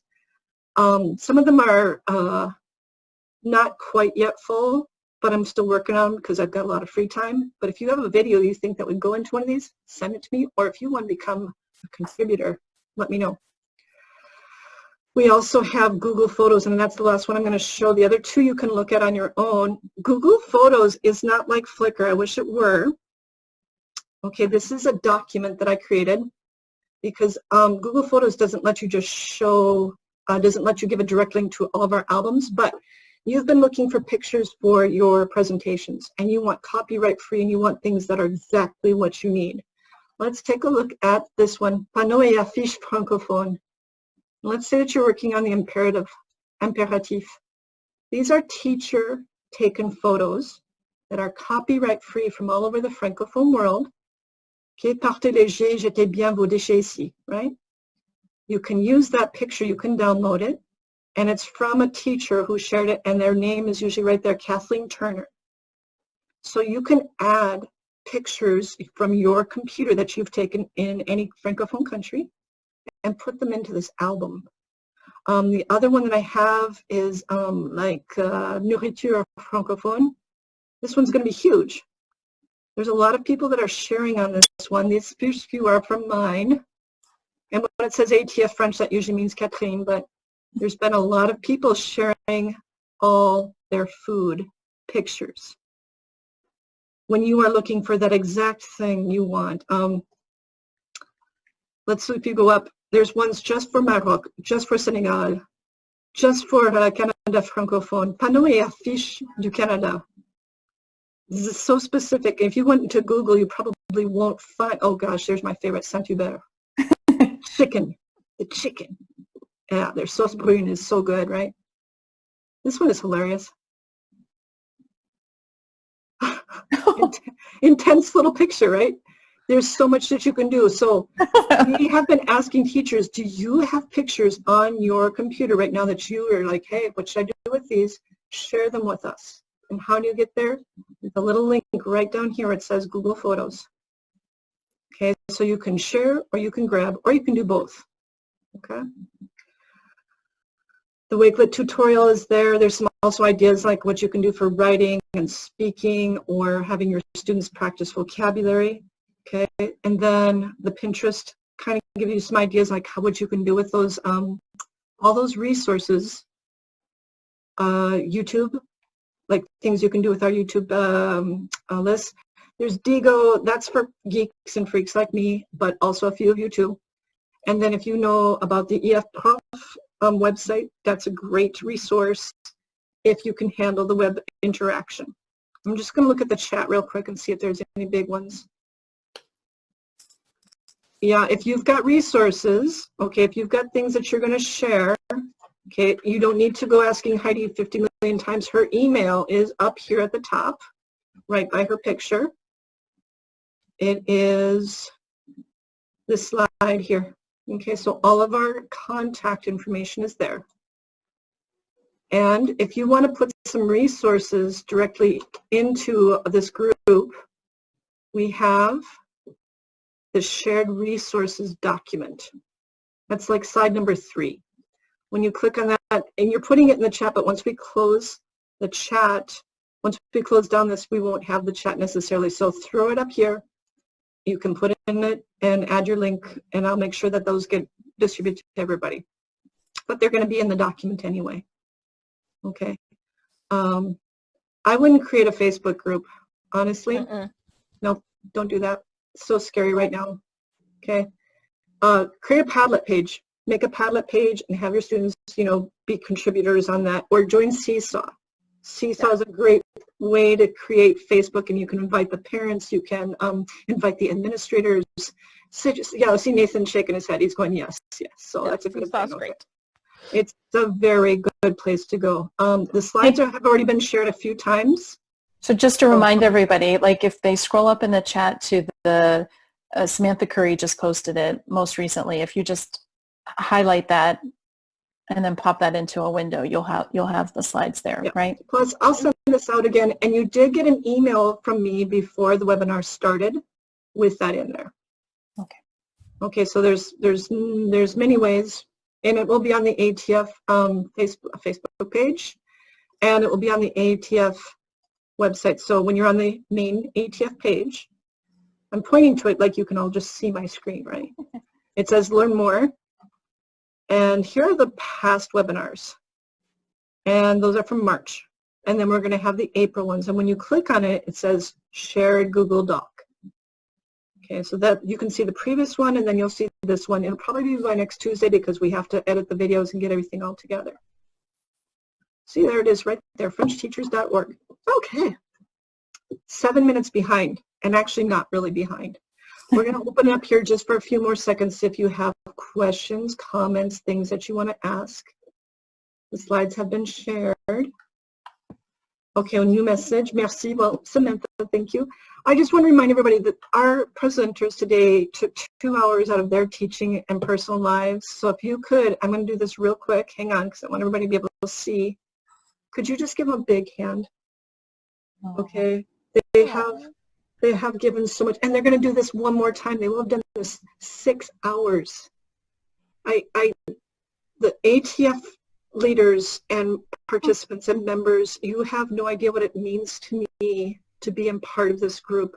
I would have been this teacher out in the middle of Mount Vernon, Washington by herself. Now I have a colleague, but you know, before. We need to be together right now, even more than the Spanish teachers, because we know that their students are going to come back and take Spanish next year, right? We need to make sure that we stick together and provide them like the care and the support we know that they need, and that comes from teachers who have the chance to share in a community that works together. French teachers have always been doing it best. We just know that. And I hope that the ATF has been there to support you. And if not, contact your ATF chapter president or your regional rep or anyone that you know that just needs some support. Send our way, because this was put together within a week. You know, I just looked around and said, it looks like we need to have a talk. And so we will have about 200 teachers that participate when there are 7,000 members. Everybody was clamoring to get in. So I can't thank you enough. I don't feel alone anymore, and definitely more empowered. Anna, thank you so very much. And thank you, Catherine. Well, I noticed on Facebook last night someone said 9 signs that you might be anxious and stressed, and I meant 5 of them. 5 out of 9 ain't bad, right? One of them was overworking, and I don't know about you, but I love doing this. This is who I am. I think my teacher side comes out even more when I'm stressed, as you can ask my husband. Teacher mode again? I'm like, yeah, it's the thing. You know that we're on the French Teachers in the U.S. We're on the off-topic page. We're in the AP group. We're in the CI. How many of you are on the CI lift-off type pages? CI, TPRS, all those things. But we do also have an AATF Facebook page, so if you want to join there too.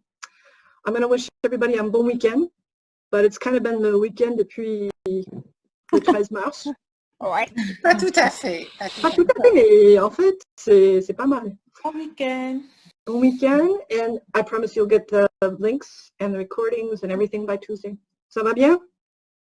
Great. À bientôt. Bye bye. Merci. Merci. Ça va bien. Au revoir. Merci bien.